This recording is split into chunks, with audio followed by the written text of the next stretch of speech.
For self में आपका स्वागत है। आज हम लोग इडुटेरिया के द्वारा जो एईडीओ का टेस्ट करवाया जा रहा है उसका टेस्ट नंबर हम लोग 3 देखेंगे। और ये टेस्ट किसका है? जनरल स्टडी से रिलेटेड है। और ये टेस्ट जो है 21 फरवरी 2026 को ये टेस्ट करवाया गया है। तो इसी टेस्ट को आज हम लोग देखेंगे और इसका विस्तृत व्याख्या करने का हम लोग प्रयास करेंगे।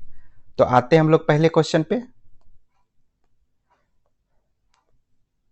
देखिए, पहला क्वेश्चन है कि निम्नलिखित तटीय भू आकृतियों में से कौन सी अपवर्दन से निर्मित होती है? अपवर्दन का मतलब होता है तोड़फोड़ और निक्षेपण का मतलब होता है जमा करना। तो तटीय भू का आकृति का अपवर्दन जो मुख्यतः किसके कारण होता है, ये यहाँ पर देखने वाली बात है कि जैसे समुद्री तरंगों की ऊर्जा, जल के प्रहार तथा हाइड्रोलिक क्रिया के द्वारा क्या होता है? तटीय अपवर्दन होता है। तो अब यहाँ पे आपको अलग अलग दिया हुआ, जैसे समुद्री मेहराब दिया हुआ है, समुद्री गुफा, लेगून और पुलिन।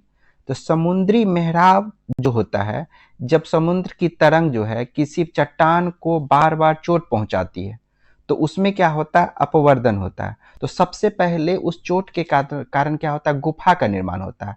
और ये गुफा बढ़ते बढ़ते क्या होता है? मेहराब का निर्माण होता है। जैसे अगर फिगर के रूप में हम आपको दिखाना चाहे तो आप ये फिगर देख सकते हैं। तो ये जो है, ये देखिए, ये नदी का तरंग, ये मतलब समुद्र का तरंग जो है, ये क्या कर रहा है? इस चट्टान को काट के इसमें सुरंग बनाते जा रहा है। और ये सुरंग इतना ज्यादा बढ़ जाएगा धीरे धीरे कि ये देखिए इस तरह का आर पार हो जाएगा। इसे कि हम लोग क्या कहते हैं? मेहराब कहते हैं। तो यहाँ पे आप देख लिए कि समुद्री मेहराब और समुद्री गुफा का निर्माण जो तरंग के लहर के कारण होता है, और ये अपवर्दन की क्रिया है समुद्री मेहराब, समुद्री गुफा और समुद्री मेहराब। जबकि लेगून जो आप जानते हैं, लेगून चिल्का झील जो है क्या है? लेगून है। ये समुद्र से थोड़ा किसी कारण से निक्षेप, जैसे ये बहुत बड़ा समुद्र है, यहीं से क्या होता है कि इसी में बालू यहाँ से जमा हो गया और यहाँ पे एक इस तरह का, ये देखिए दोनों पानी एक दूसरे से मिलता रहता है, लेकिन यहाँ पे क्या हो गया? यहाँ पे बालू का जमाव हो गया। तो यहाँ पे जो है ये चिल्का झील हो गया, ये पूरा समुद्र है। तो इस तरह की आकृति को क्या कहते हैं हम लोग? लेगून कहते हैं। और जबकि ये आपको पुलिन जो होता है, पुलिन होता है कि पुलिन का निर्माण रेत कंकर आदि के निक्षेपण से होता है। तो देखिए लेगून भी क्या हो गया? आपको निक्षेपण से यहाँ बालू जमा हुआ, तो जमा होना हम लोग निक्षेपण कहते हैं, तोड़ना फोड़ना को अपवर्दन कहते हैं। तो लेगून भी क्या होता है? बालू के निक्षेपण से होता है। अब पुलिन भी क्या है? आपको रेत कंकर आदि के निक्षेपण से पुलिन का निर्माण होता है। तो अपवर्दन में कौन सा आ जाएगा? समुद्री मेहराब आ जाएगा और समुद्री गुफा आ जाएगा। तो इसका 1 और 3 हम लोग क्या करेंगे? आंसर मारेंगे। आसानी से हम लोग बना दिए। अब देखिए, कह रहा है कि ट्रांस हिमालय और उत्तरी पश्चिमी हिमालय की पर्वत श्रेणियों के संदर्भ में निम्नलिखित कथनों पर विचार कीजिए। दक्षिण से उत्तर की ओर बढ़ने पर, दक्षिण मतलब ये उत्तर ऊपर की तरफ हो गया चीन की तरफ, और दक्षिण भारत की तरफ हो गया। तो उत्तर से दक्षिण की बढ़ने पर पीर पंजाल, जास्कर, लद्दाख तथा काराकोरम सही क्रम है। क्या सही है? तो इसमें एक चीज आप ध्यान रखिएगा, एक हम लोग ट्रिक याद रखें, काल जपी। क्या याद रखते हैं? काल जपी। तो उत्तर की तरफ सबसे ऊपर कौन होता है? काराकोरम। उसके बाद होता है लद्दाख श्रेणी, उसके बाद होता है आपको जास्कर श्रेणी, और उसके बाद पीर पंजाल श्रेणी। तो उत्तर से उत्तर में काराकोरम, तो दक्षिण, देखिए दक्षिण से उत्तर की ओर बोल रहा है, तो सबसे पहले क्या हो जाएगा? पीर पंजाल हो जाएगा, फिर जौ से जास्कर हो जाएगा, लौ से क्या हो जाएगा? लद्दाख हो जाएगा, और कौ से क्या हो जाएगा? काराकोरम। काल जपी याद रखिएगा। तो ये क्या जा रहा है? आपको सही जा रहा है। अब देखिए, कह रहा है कि लद्दाख श्रेणी सिंधु नदी और उसकी सहायक श्योक नदी के बीच एक जल विभाजक के रूप में कार्य करती है। कहने का ये मतलब है कि एक फिगर अगर आप यहाँ देख लीजिएगा तो आपको और ज्यादा समझ में आ जाएगा। यहाँ देखिए, है ना, ये देखिए काराकोरम रेंज है, उसके बाद यहाँ लद्दाख है, यहाँ जास्कर है। तो यहाँ से देखिए ये नदी जो है ये श्योक नदी बह रही है, और यहाँ पे क्या बह रही है? ये आपको सिंधु नदी बह रही है। और इस श्योक और सिंधु के बीच में कौन सा है? लद्दाख रेंज है ना, लद्दाख रेंज। तो ये क्या करती है? जल विभाजक का काम करती है, श्योक नदी और आपको सिंधु नदी का। तो इस तरह से यहाँ पे हम लोग देख लिए। तो ये क्या है? ये भी आपको क्या हो गया? सही हो गया। विश्व की दूसरी सबसे ऊंची चोटी K2, ये तो बिल्कुल सही है, गॉडविन आइंस्टीन इसका नाम है। ये जास्कर श्रेणी का हिस्सा, यही पोर्शन क्या हो गया, गलत हो गया। ये जास्कर श्रेणी का हिस्सा नहीं, ये काराकोरम श्रेणी का हिस्सा, तो ये वाला गलत हो गया आपको। तो 1 और 2 क्या है आपका, सही है। अब हम लोग आते हैं तीसरे नंबर पे।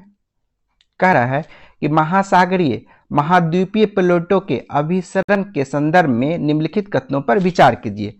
जब ये प्लेट टकराती हैं तो कम घनत्व वाली महाद्वीपीय प्लेट अधिक घनत्व वाली महासागरीय प्लेट के नीचे निक्षेपित हो जाती। देखिए, जब 2 प्लेट टकराएगा, जैसे एक भारी प्लेट है और एक हल्का प्लेट है, तो क्या होगा कि हल्का प्लेट क्या होगा, ऊपर की तरफ चले जाएगा, भारी प्लेट नीचे चला जाएगा। सिंपल सा बात है कि हल्का है तो ऊपर, भारी वाला नीचे आ जाएगा। ये क्या कह रहा है, कम घनत्व वाली महाद्वीपीय प्लेट अधिक घनत्व वाली महाद्वीपीय प्लेट के नीचे चली जाती है, नीचे नहीं होगी, ऊपर आ जाएगी। अधिक घनत्व वाला नीचे, कम घनत्व वाला ऊपर, ऐसे भी कंसेप्ट होता है। हम लोग पारा के ऊपर क्या करते हैं, अगर आयरन का गेंद रख देंगे तो क्या होगा, वो तैरने लगेगा, क्योंकि पारा का घनत्व ज्यादा होता है, लोहा का घनत्व कम होता है, तो तैरना शुरू करेगा। तो ये क्वेश्चन ये क्या हो गया, आपको गलत हो गया, ये आपको गलत हो गया। अब देखिए दूसरे पे आते हैं हम लोग। दूसरा में कह रहा है कि यह प्रक्रिया में बनने वाला मैग्मा मुख्य रूप से बेसाल्टिक होता है, जिसके कारण तटों पर सौम्य ज्वालामुखी का उद्गार होता है। सौम्य तो बिल्कुल गलत है, सौम्य ज्वालामुखी का उद्गार नहीं होता, बल्कि यहां पे जो होता है आपको विस्फोटक ज्वालामुखी का भी उद्गार होता है। किसका होता है, विस्फोटक ज्वालामुखी का उद्गार होता है। तो पहला पर्सन ही गलत हो गया। ये मुख्य रूप से बेसाल्टिक नहीं होता, ये भी गलत है। मुख्य रूप से ये बेसाल्टिक ना होकर एंडोसिटिक हो जाता है। क्या हो जाता है, एंडेसिटिक, एंडेसिटिक हो जाता है, एंडेसिटिक हो जाता है। तो ये भी क्या हो गया, 2 नंबर भी आपका गलत हो गया। अब देखिए कह रहा है पेरू चिली गर्त महासागरीय और महाद्वीपीय प्लेटों के बीच विनाशकारी प्लेट सीमा का एक सटीक उदाहरण है। ये वाला आंसर क्या हो जा रहा है आपका, ये आपका सही हो जा रहा है। एक्चुअली में क्या है कि पेरू चिली गर्त नजका प्लेट जिसको कहते हैं और दक्षिणी अमेरिकी प्लेट के बीच विनाशकारी सीमा का सबसे सटीक उदाहरण है। अब देखिए कह रहा है कि इस टकराव के कारण केवल नवीन बलित पर्वतों का निर्माण होता है, भूकंपीय गतिविधियां यहाँ नगण्य होती। गलत है। देखिए भूकंपीय गतिविधि के कारण जो सीमाओं पर नवीन बलित पर्वत का निर्माण होता है, जैसे एंडीज पर्वत को याद कीजिए, के साथ यहाँ तीव्र भूकंपीय और ज्वालामुखी गतिविधियां भी होती है। ये कहना कि यहाँ नगण्य होती है बिल्कुल गलत है। एंडीज पर्वत का उदाहरण से हम इस बात को समझ चुके हैं। तो ये भी क्या हो गया, आपको गलत हो गया। सिर्फ आपका आंसर क्या हो गया, सी नंबर आपका आंसर सही हुआ। सी में केवल 3, तो बी हो गया आंसर सही। अरावली पर्वत श्रेणी के भू आकृति और जलवायु महत्व के संदर्भ में निम्नलिखित कथनों पर विचार कीजिए।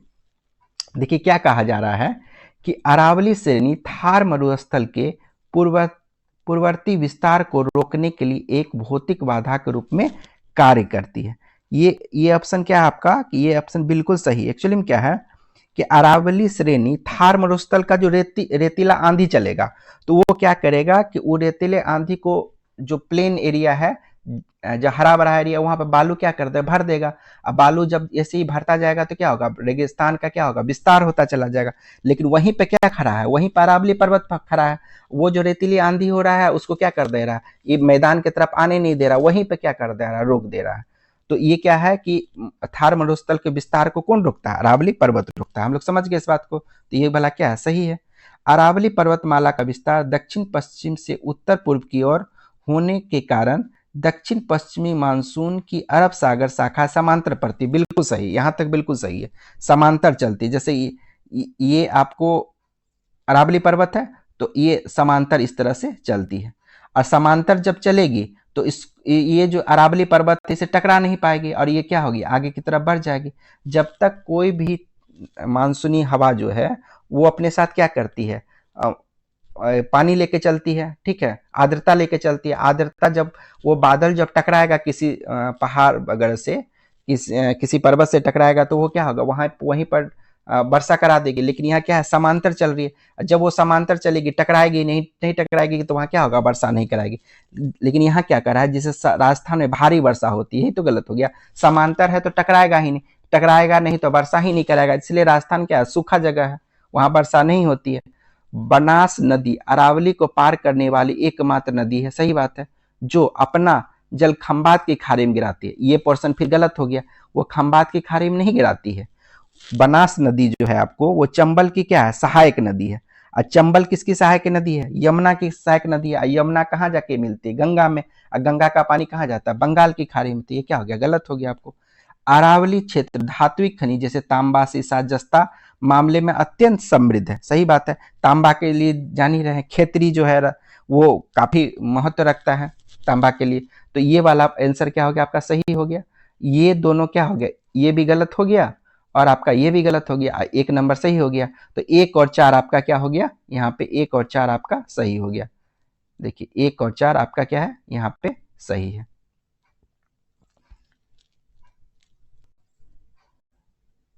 क्या कह रहा है कि बसंत विषुव लगभग 21 मार्च के संबंध में निम्नलिखित में से कौन सा कथन सही है। देखिए सूर्य कर्क रेखा पर लंबवत होता है, कह रहा है 21 मार्च, गलत है। सूर्य कर्क रेखा पर 21 जून को लंबवत रहता है, कब, 21 जून को। तो ये क्या हो गया आपको, गलत हो गया। सूर्य मकर रेखा पर लंबवत रहता नहीं, 22 दिसंबर को सूर्य जो है मकर रेखा पर लंबित रहता है। तो ये भी क्या हो गया आपको, गलत हो गया। सूर्य भूमध्य रेखा पर लंबवत रहता है, बिल्कुल सही है। 21 मार्च को सूर्य कहाँ रहता है, विषुवत रेखा पर लंबवत रेखा रहता है और उत्तरी गोलार्ध में ग्रीष्म ऋतु का प्रारंभ होता है, बिल्कुल गलत है। ग्रीष्म ऋतु का प्रारंभ नहीं होके क्या होता है, हम लोग देखिए मार्च के समय में हम लोग के यहाँ क्या होता है, बसंत ऋतु होता है। तो बसंत ऋतु का प्रारंभ होता है, किसका होता है, बसंत ऋतु का। और उत्तरी गोलार्ध में बसंत ऋतु का और दक्षिणी गोलार्ध में शीत ऋतु का प्रारंभ होता है। तो ये भी क्या हो गया आपको, गलत हो गया। चौथा पे आ जाते हैं, सूर्य भूमध्य रेखा के लंबवत होता है, बिल्कुल सही है। और उत्तरी गोलार्ध में बसंत ऋतु का प्रारंभ होता है, ये क्या हो गया आपको, सही हो गया। 6 नंबर पे आते हैं हम लोग, निम्नलिखित में से कौन सी नदी शांत घाटी मतलब साइलेंट वैली के वर्षा वनों से निकलती है और भरत पूजा नदी में मिलती है। ये क्या है, कुंती पूजा नदी है, ये भरत पूजा नदी में जाके क्या करती है, मिलती है। शांत घाटी राष्ट्रीय उद्यान केरल के पलक्कड़ जिले में स्थित है। यह क्षेत्र पश्चिमी घाट के नीलगिरी पहाड़ियों का एक हिस्सा है। यह सघन उष्ण कटिबंधीय वर्षा वन के वर्षा के कारण ये नदी का क्या होता है, कुंती पूजा नदी का क्या होता है, निर्माण होता है। 7 नंबर पे आइए, निम्नलिखित में से कौन सा देश स्लोवाकिया के पड़ोसी देश है। तो स्लोवाकिया का पड़ोसी देश जैसे स्लोवाकिया है, तो इसमें अगर आप देखिएगा तो क्या होता है, ये तो छोटा नहीं ऊपर कोई, हाँ ठीक है। ऐसे देखिएगा, ऐसे अगर इसको हम लोग डिफाइन कर देते, कावेरी कहाँ से निकलती है, ब्रह्मगिरी की पहाड़ी से, गोदावरी त्र्यंबकेश्वर से, नर्मदा आपको अमरकंटक से। अच्छा यही बताना था। उसके बाद आते हैं 7 नंबर पे। 7 नंबर में कह रहा है कि स्लोवाकिया जो है, स्लोवाकिया के पड़ोसी देश कौन कौन है। तो स्लोवाकिया के उत्तर में अगर देखिएगा तो पोलैंड हो गया, उत्तर में पोलैंड हो गया। और उसके बाद अगर दक्षिण में देखिएगा तो हंगरी हो गया। तो हंगरी आपको आ गया, पोलैंड ऑप्शन में नहीं दिया है। अब पूरब में क्या होता है, यूक्रेन आ जाता है, यूक्रेन भी आंसर में नहीं दिया है। अब यहाँ पे आपको रह गया उत्तर दक्षिण और दक्षिण पश्चिम, ये 2 देश। तो उत्तर दक्षिण जो है आपको, उत्तर दक्षिण पश्चिम में ऑस्ट्रिया आ गया, तो ऑस्ट्रिया यहाँ पे दिया हुआ है। और उसके बाद देखिएगा तो एक देश और आता है इसका, जो कि ये हंगरी तो हो ही गया। तो आंसर क्या हो जाएगा आपको, हंगरी और ऑस्ट्रिया हो जाएगा। क्या हो जाएगा, हंगरी और ऑस्ट्रिया। और चेक गणराज्य जो है आपको कहाँ पे आ जाता है, उत्तर पश्चिम में। यहाँ पे चेक गणराज्य आ गया और यहाँ पे आपको क्या आ गया, ऑस्ट्रिया आ गया। यहाँ ऑस्ट्रिया, यहाँ चेक गणराज्य। तो 2 3 4 तीनों क्या हो जाएगा, आंसर हो जाएगा 2 3 4। तो समझ गए। स्लोवाकिया के उत्तर में अगर देखिएगा तो पोलैंड हो गया, दक्षिण में आपको हंगरी हो गया, पूरब में आपको यूक्रेन हो गया। अब यहाँ पे बचा एक उत्तर पश्चिम और दक्षिण पश्चिम। तो उत्तर पश्चिम में जो है आपको चेक गणराज्य आ गया और दक्षिण पश्चिम में आपको ऑस्ट्रिया आ गया। तो इस तरह से आप हो गया आंसर आपका। अब देखिए घाट प्रभा नदी कहाँ पे है, कर्नाटक में, बिल्कुल सही है। उकाई नहर परियोजना गुजरात में, बिल्कुल सही है। नीरा नहर परियोजना जो है आपको, नीरा नहर परियोजना कहाँ पे है, महाराष्ट्र में है, बिल्कुल सही है आपको। जवाई परियोजना तमिलनाडु, नाम से ही नहीं लगता है कि तमिलनाडु में होगा, ये राजस्थान में है। कहाँ पे है? राजस्थान में। तो केवल कितने? केवल 3 युग्म क्या है? सही है। इस तरह भी से भी ऑप्शन आ सकता है। अब देखिए 9 नंबर पे आइए। 9 नंबर में कह रहा है कि पूर्वी घाट की नदियां प्रायः विशाल डेल्टा का निर्माण करती है। पूर्वी घाट से होकर जो भी नदी बहती है वो विशाल डेल्टा का निर्माण करती है। बिल्कुल सही बात है। जैसे कृष्णा हो गया, गोदावरी हो गया, कावेरी हो गया, ये सब क्या है? विशाल डेल्टा का निर्माण करती है। ये लंबी दूरी तक समतल मैदान से होकर बहती है और अधिक अवसाद लाती है। सही बात है। तो इसी कारण से क्या करते हैं? लंबी दूरी होकर बहती है, धीरे धीरे नदी क्या हो जाती है? नदी शांत होते चली जाती है और क्षेत्र भी इसको बड़ा मिलता है। तो ये क्या करती है? जो अवसाद लेके आया वहां पे क्या करता है? जमा कर देता है, जिसके कारण डेल्टा का निर्माण कर रहा है। तो ये बात सही है। और क्यों विशाल डेल्टा का निर्माण कर रही है? क्योंकि उसका आंसर ये है। तो करेक्ट एक्सप्लेनेशन भी दे रहा है। तो आंसर क्या हो जाएगा? 1 नंबर इसका आंसर हो जाएगा। अब आते हैं हम लोग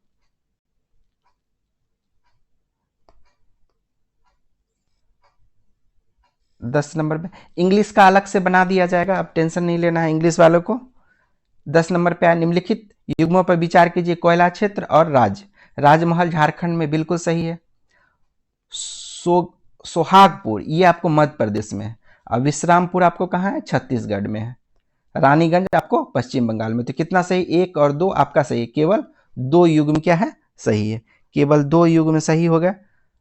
अब यहाँ पे आते हैं हम लोग 11 नंबर पे। 11 नंबर में कह रहा है कि स्नायु, स्नायु कहा जाता है मसल्स को।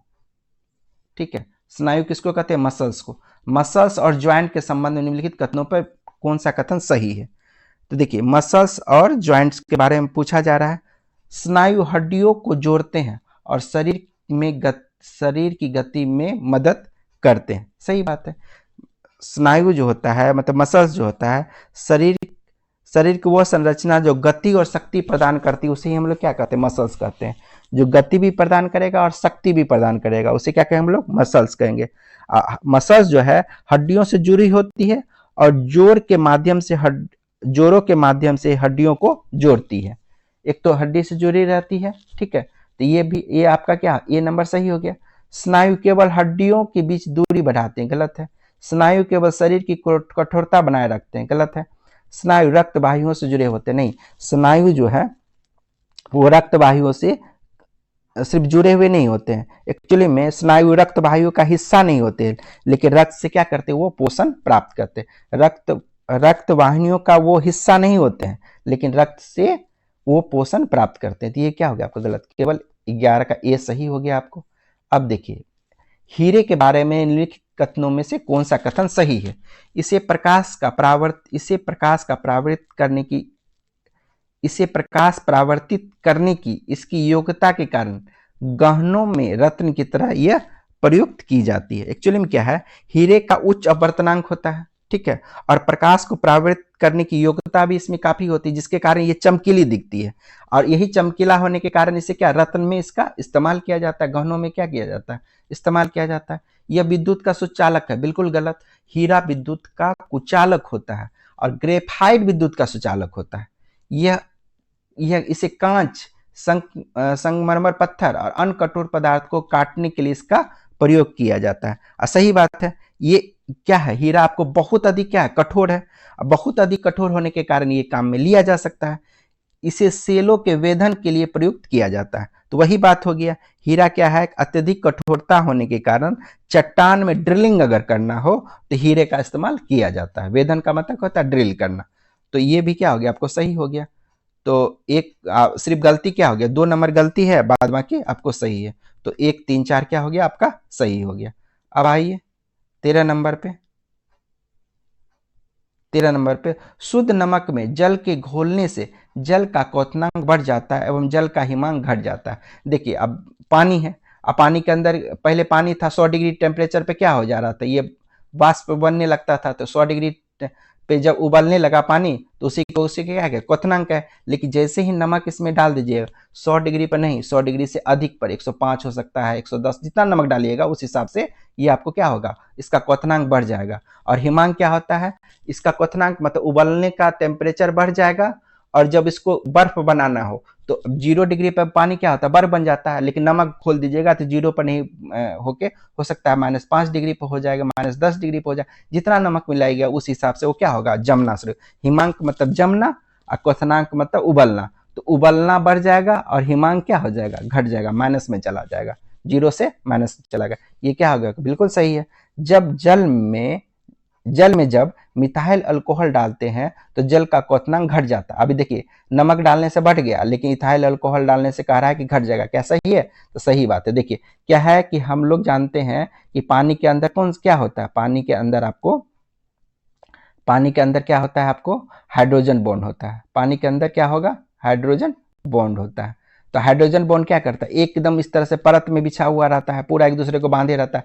लेकिन जैसे ही इथाइल अल्कोहल डालिएगा ना, तो हाइड्रोजन बॉन्ड को क्या करता है, डिसरप्ट कर देता है। ठीक है, इसकी स्थिति को बदल देता है। तो उस स्थिति में जब हाइड्रोजन बॉन्ड टूट गया तो अब क्या होगा कि इसका क्वथनांक क्या हो जाएगा, घट जाएगा। क्या होगा, क्वथनांक घट जाएगा। तो आपको एक सही दो सही दोनों क्या हो जाएगा, एक और दोनों क्या हो जाएगा, सही हो जाएगा। कितना था, 13 नंबर हो गया। अब 14 नंबर पे आते हैं। 14 नंबर में दिया हुआ है नीचे दिए कथनों में कौन सा कथन सही है। देखिए अब एक चीज याद रखिए, रुधिर वर्ग का बता रहा है। तो अब तो एक चीज याद रखना है कि ए बी क्या है, यूनिवर्सल एक्सेप्टर है, और ओ क्या है, यूनिवर्सल डोनर। ये यूनिवर्सल एक्सेप्टर, ये यूनिवर्सल डोनर। अब इतना बात हमको याद है। अब देखिए रुधिर वर्ग ए वाला कोई व्यक्ति रुधिर वर्ग ए तथा रुधिर वर्ग ए बी वाले व्यक्तियों को रुधिर दान कर सकता है। ए बी क्या है, एक्सेप्टर है, तो किसी से भी लेगा, और ए को तो दे ही सकता है, बिल्कुल सही। रुधिर वर्ग ए बी वाला कोई व्यक्ति रुधिर वर्ग ए को, बी को, ए बी अथवा ओ वाले व्यक्ति को रुधिर दान दे। अरे ये तो एक्सेप्टर होता है ना, एक्सेप्टर है तो कहाँ किसी को दान देगा, किसी को दान देने के लिए बैठा हुआ वो नहीं है। रुधिर वर्ग ओ वाला व्यक्ति किसी भी अन्य रुधिर वर्ग वाले व्यक्ति को रुधिर दान कर सकता है। सही है, क्योंकि ये यूनिवर्सल डोनर है तो सबको दे सकता है। और एक चीज याद रखिएगा, यूनिवर्सल डोनर ओ निगेटिव को बोला जाता है। ऐसे यहाँ निगेटिव पॉजिटिव का बात नहीं किया, इसलिए 3 नंबर क्या है आपको सही निकल गया। रुधिर वर्ग ओ वाला व्यक्ति किसी भी रुधिर वर्ग वाले व्यक्ति से रुधिर ले सकता है, बिल्कुल नहीं। ये तो डोनर है, एक्सेप्ट तो कर ही नहीं सकता। तो ये भी क्या हो गया, आपको गलत हो गया। तो कौन कौन सही हो गया, 1 नंबर सही हो गया आपको और 3 नंबर सही हो गया। 1 3 क्या है, सही है। 1 3 1 3 1 3 1 3 सही है, 1 3 सही, 1 3 मतलब डी नंबर आपको क्या हो गया, सही हो गया। अब देखिए निम्नलिखित खनिजों पर विचार कीजिए। एक है कैल्शियम, एक है लोहा, एक है सोडियम। अब इसके विषय में क्या कह रहा है ये सुनना चाहिए हम लोग को। उपर्युक्त खनिजों में से मानव शरीर में पेशियों का तो मतलब सच है, मसल्स के संकुचन के लिए किसकी और किन की आवश्यकता होती है। मसल्स के संकुचन मतलब मसल्स कॉन्ट्रैक्शन रिलैक्सेशन के लिए, मसल्स के कॉन्ट्रैक्शन के लिए किसकी आवश्यकता होती है, कैल्शियम, सोडियम, लोहा। तो यही आपको क्या किया जा रहा है, पूछा जा रहा है। तो संकुचन का बात कर रहा है, तो कैल्शियम के विषय में अगर हम लोग देखें तो कैल्शियम क्या करता है, ये मांसपेशियों के संकुचन के लिए सबसे प्रत्यक्ष और सबसे महत्वपूर्ण खनिज है। सबसे प्रत्यक्ष और सबसे महत्वपूर्ण खनिज है। यह ट्रोपोनिन नामक प्रोटीन से जुड़कर मांसपेशियों में एक्टिन फिलामेंट को सक्रिय स्थानों पर खोल देता है, जिससे संकुचन शुरू हो जाता है। सबसे एक्टिव कौन सा हो गया, कैल्शियम हो गया। अब लोहा का बात कीजिएगा, हालांकि यह सीधे संकुचन का संकेत नहीं देता, लेकिन यह मांसपेशियों की कार्य क्षमता बनाए रखने के लिए अनिवार्य है। मांसपेशियों में मायोग्लोबिन नामक प्रोटीन होता है जिसमें लोहा मौजूद होता है। यह ऑक्सीजन को संग्रहित करता है और संकुचन के लिए आवश्यक ऊर्जा बनाने में मदद करता है। तो संकुचन के लिए जो ऊर्जा का जरूरत पड़ता है किससे होगा, लोहा से आपको मिल जाएगा, तो इसका भी जरूरत है। अब रहा सोडियम का बात, यह तंत्रिका आवेग जैसे नर्वस इंपल्स के संरक्षण के लिए आवश्यक है।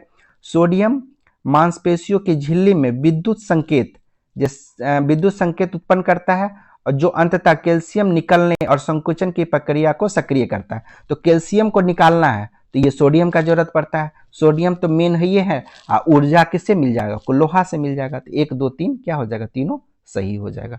16 पे आते हैं हम लोग।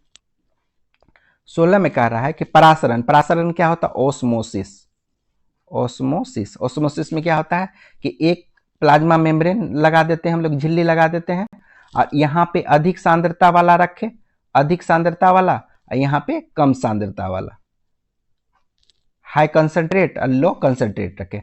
अब यहाँ प्लाज्मा झिल्ली, तो हाई कंसंट्रेट का मतलब क्या हो गया, गाढ़ा होगा। तो यहाँ से पानी क्या होगा, पानी निकल के इधर आ जाएगा, पानी निकल के हाई कंसंट्रेशन से पानी निकल के इधर आएगा। पानी मतलब सॉल्वेंट, सॉल्वेंट मतलब विलायक। तो विलायक, इसमें माने क्या किए हम लोग, नमक मिला दिया, चीनी मिला दिए तो सोल्यूट हो गया, मतलब विलय हो गया। तो सॉल्वेंट पानी हो गया। तो पानी क्या होता है, जहां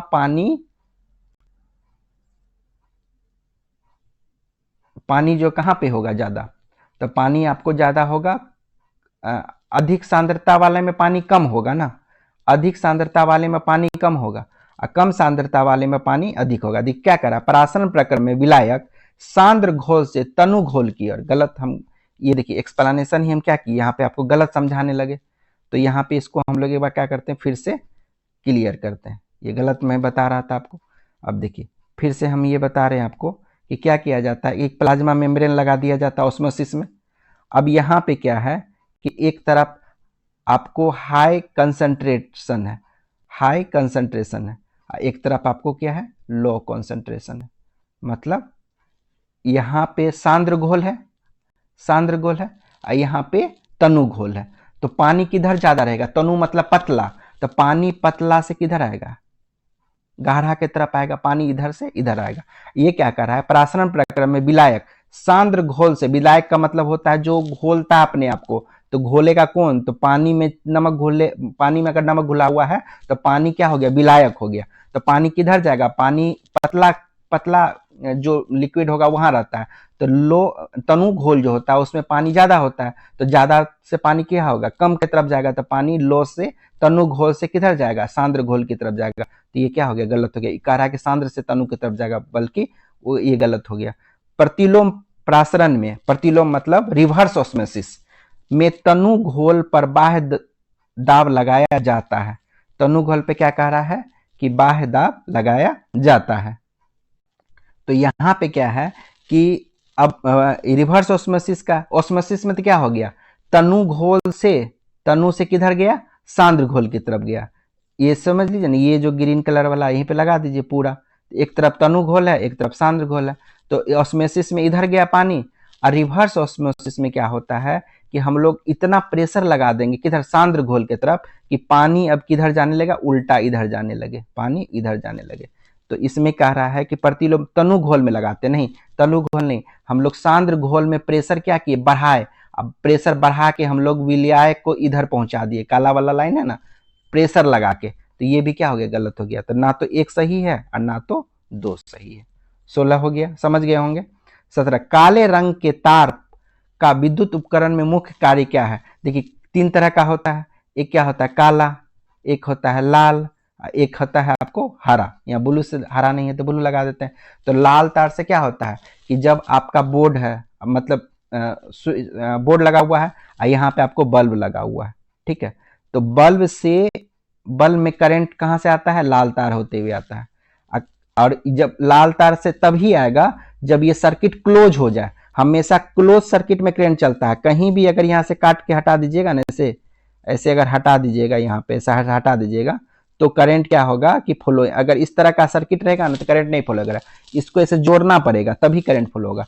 अब देखिए ये तो यहाँ से करंट आना चाह रहा है, लेकिन क्या आ पाएगा, बिल्कुल नहीं आ पाएगा। इसीलिए हम लोग क्या करते हैं कि ब्लैक वाला इसमें जोड़ देते हैं, ब्लैक वाला क्या करते हैं, इसमें, इस बल्ब में जोड़ देते हैं। तो यहां से जब करंट इधर आएगा तो बल्ब से क्या होगा, करंट इधर से आके आके आके, और ये क्या होता है, बोर्ड से फिर जुड़ा होता है, तो बोर्ड में चला जाएगा, क्लोज सर्किट बन गया। तो लाल से करंट बोर्ड से मतलब जहां से इलेक्ट्रिक आता है वहां से किस में आएगा, बल्ब में आएगा। अब बल्ब से करंट वापस फिर कहां, बोर्ड में चला जाएगा। तो तो काला तार जो होता है इसका काम क्या है कि न्यूट्रल के माध्यम से विद्युत का लौटाना, विद्युत लौटा रहा है ना, हम देख रहे हैं ना, लौटा रहा है। तो आंसर बी हो जाएगा। और जबकि ये हरा तार जो होता है ये आपको अर्थिंग का काम करता है। क्या करता है, अर्थिंग का काम करता है। उपकरण को अर्थ हरा द्वारा करेगा। अब 18 नंबर पर आते हैं। कार्बन डाइऑक्साइड के संबंध में निम्नलिखित कथनों में से कौन सा कथन सही है। चूने पर जल की अभिक्रिया, चूना मतलब क्या हो गया, कैल्शियम ऑक्साइड, इसमें करा दिया जल की अभिक्रिया, तो क्या बना देगा, CaOH का होल्टिक कैल्शियम हाइड्रोक्साइड बना देगा। तो जल की क्रिया द्वारा इसका बृहद पैमाने पर उत्पादन होता है, किसका, कार्बन डाइऑक्साइड में। कहाँ बना कार्बन डाइऑक्साइड, बिल्कुल गलत हो गया, ये ऑप्शन गया काम से।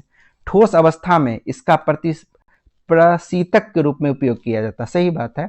कार्बन डाइऑक्साइड जो है, कार्बन डाइऑक्साइड क्या होता है कि अगर हाई प्रेशर पर इसको ठंडा किया जाए तो सीधे क्या होता है कि गैस से किस में बदल गया, ठोस में बदल गया। और ठोस का इस्तेमाल हम लोग प्रशीतक के रूप में करते हैं। ठीक है, तो आंसर क्या हो जाएगा, 2 इसका सही हो जाएगा, केवल 2 हो जाएगा। अब 19 नंबर पे आइए, निम्नलिखित में से कौन सा कथन सही नहीं है। मानव नेत्र अभिसारी लेंस से युक्त एक अपवर्तन निकाय है। देखिए, अब मानव नेत्र में कौन सा लेंस रहता है, उत्तल लेंस होता है। हम लोग इस तरह का लेंस के विषय में पढ़ते हैं, उत्तल लेंस होता है। और उत्तल लेंस अपसारी नहीं, अभिसारी होता है। वो क्या करता है, इस तरह से मोड़ देता है। उत्तल लेंस इस तरह से मोड़ देता है, प्रकाश के धारा को मोड़ देता है। तो ये अभिसारी है, अपसारी लिख दिया, ये गलत हो गया, अभिसारी है, ये मोड़ देता है। मानव नेत्र में दृष्टिपटल क्या हो गया, रेटिना से प्रकाश संबंधी कोशिका होती है। सही बात है, जिन्हें शलाका और शंकु कहते हैं। इसका इंग्लिश में नाम क्या होता है, कोन, और कोन हो गया, और ये शंकु हो गया। ठीक है, कहते हैं जो प्रकाश के विद्युत संदेशों को प्रवर्तित करता है। शंकु क्या करता है, कोन जो है, CONE, कोन जो है, ये कोन करता है आपको, ये कम प्रकाश में देखने में मदद करता है कोन। जबकि शंकु क्या करता है, कलर, प्रकाश का कलर जो है उसको देखने में मदद कौन करता है, शंकु। ये भी एग्जाम में पूछा जा चुका है, याद रखिएगा। दृश्य पटल पर केंद्रित होने वाला प्रत्येक प्रतिबिंब उल्टा होता है। सही बात है, प्रतिबिंब क्या होता है, उल्टा बनता है, और हमारा नेत्र जो है इस उल्टा को सीधा के रूप में क्या करता है, पढ़ पाता है। तो ये क्या हो गया, आपको सही हो गया, तो ये भी सही हो गया। और देखिए, वस्तुओं के सापेक्षिक गति को सही परख करने के लिए हमें 2 आंख की आवश्यकता होती है। बिल्कुल सही है, हमें कितने आंख की आवश्यकता पड़ती है, 2 आंख की। गहराई का अनुभव और वस्तु का सटीक सापेक्षिक स्थिति को पहचानने के लिए हमें 2 आंख की आवश्यकता होती है। ठीक है, ये भी क्या हो गया, सही हो गया। तो आंसर सिर्फ एक गलत हो गया, BCD आपको क्या हो गया, सही हो गया। कथन सही नहीं पूछा जा रहा था, तो एक्चुअली में आंसर क्या मारिएगा, A नंबर मारिएगा, नहीं पूछा जा रहा है। अब आ जाइए कितना पे, 20 नंबर पे। लोहे का एक गोला पारे पर तैरता है, बिल्कुल सही है, किंतु पानी में डूब जाता है। क्यों, लोहा का जो है आपको घनत्व कितना होता है, 7.8 होता है। अब पारे का घनत्व कितना होता है, 13.6 होता है। ठीक है, तो अब देखिए किसका कम है, तो लोहा का कम है, पारा का अधिक है। तो जिसका घनत्व कम होगा ऊपर की तरफ आ जाएगा, तो इसलिए लोहा क्या है, ऊपर की तरफ रहता है पारे। और जबकि पानी की तुलना में लोहा का घनत्व क्या है, बहुत ज्यादा है। पानी का घनत्व कितना होता है आपको, पानी का घनत्व होता है 1 ग्राम पर सेंटीमीटर क्यूब। देखिए, इससे 7 गुना ये, इससे इसका 2 गुना ये हो जाता है, करीब करीब 2 गुना।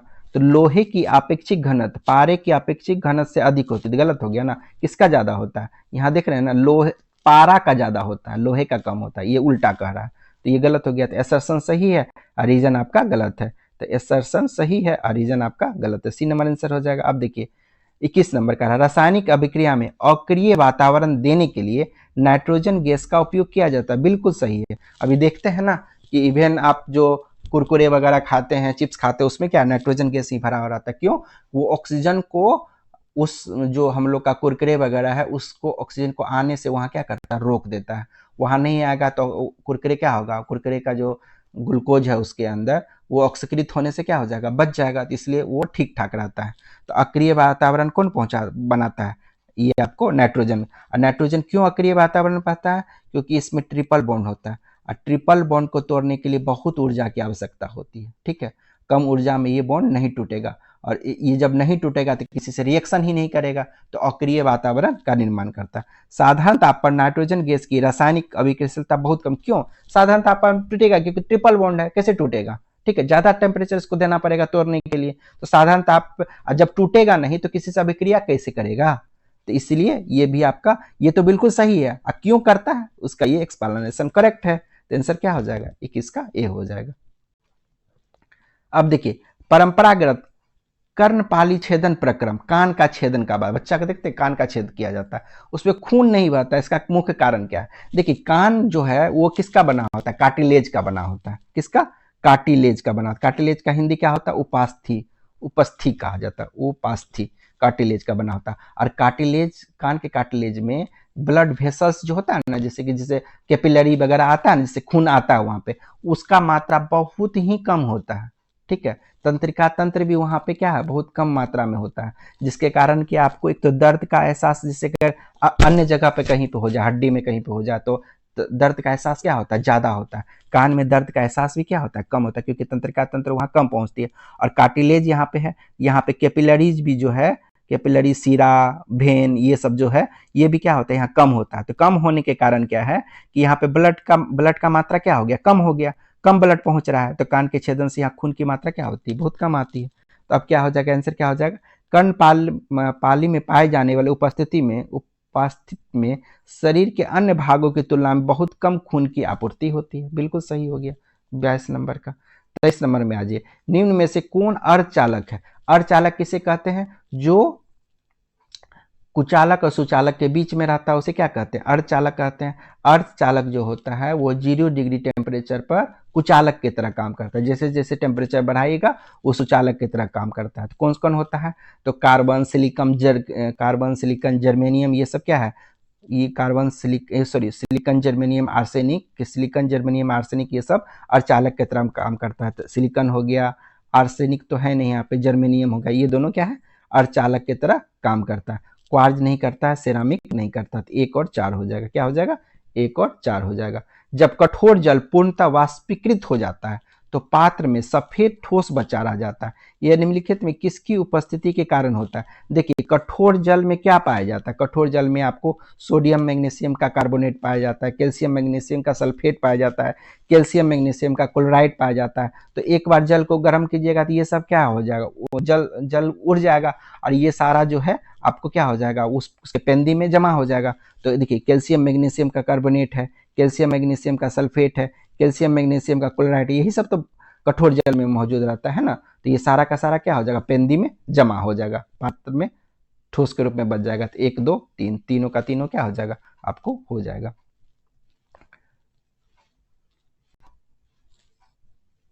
25 नंबर पे आते हैं हम लोग।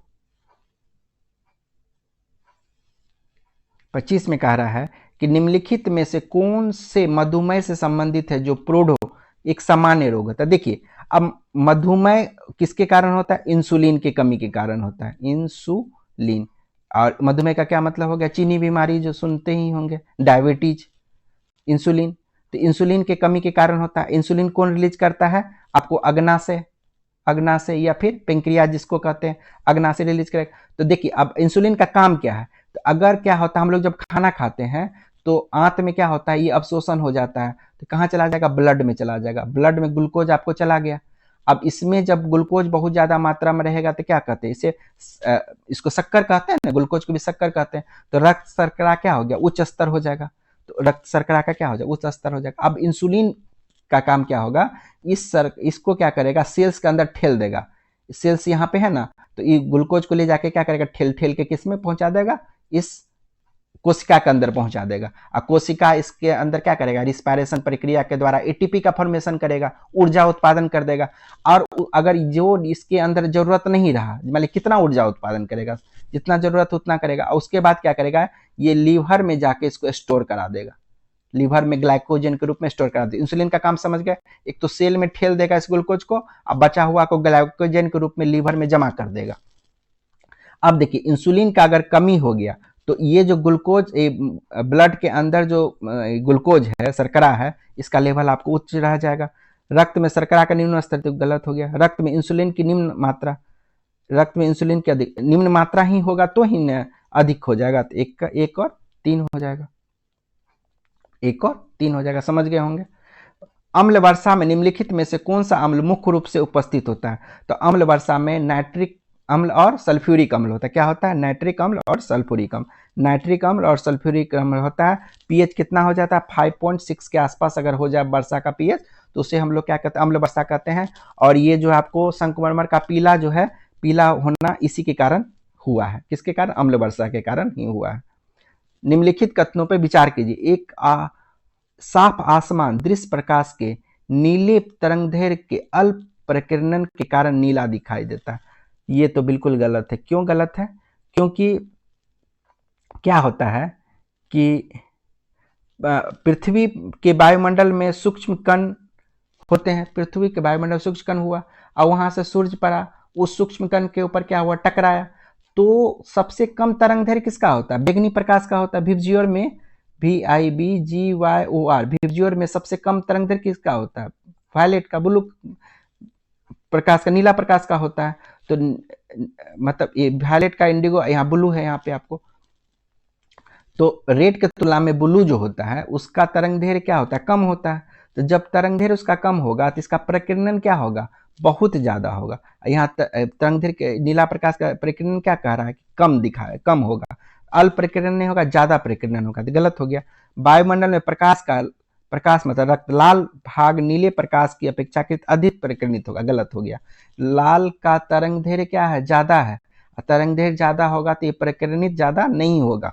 वायुमंडल के अनुपस्थिति में प्रकाश का प्रकीर्णन नहीं होगा, सही बात। अभी क्या देखिए, वायुमंडल में क्या होता है, कण होता है, कण से ही ना प्रकाश टकराएगा। जब वायुमंडल नहीं होगा तो टकराएगा किससे, जब टकराएगा नहीं तो प्रकीर्णित बिल्कुल नहीं होगा, और प्रकाश और आकाश कृष्ण काला दिखाई देगा। ये क्या हो गया, आपको सही हो गया।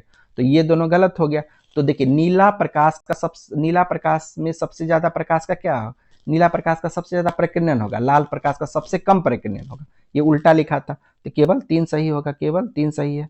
आयोडीन युक्त लवण क्या है, देखिए आयोडीन क्या है, एक तो साधारण नमक हम लोग खाते हैं, उसमें क्या होता है, आयोडाइज्ड नमक होता है। तो इसमें क्या होता है, पोटासियम आयोडाइड उसमें मिक्स होता है।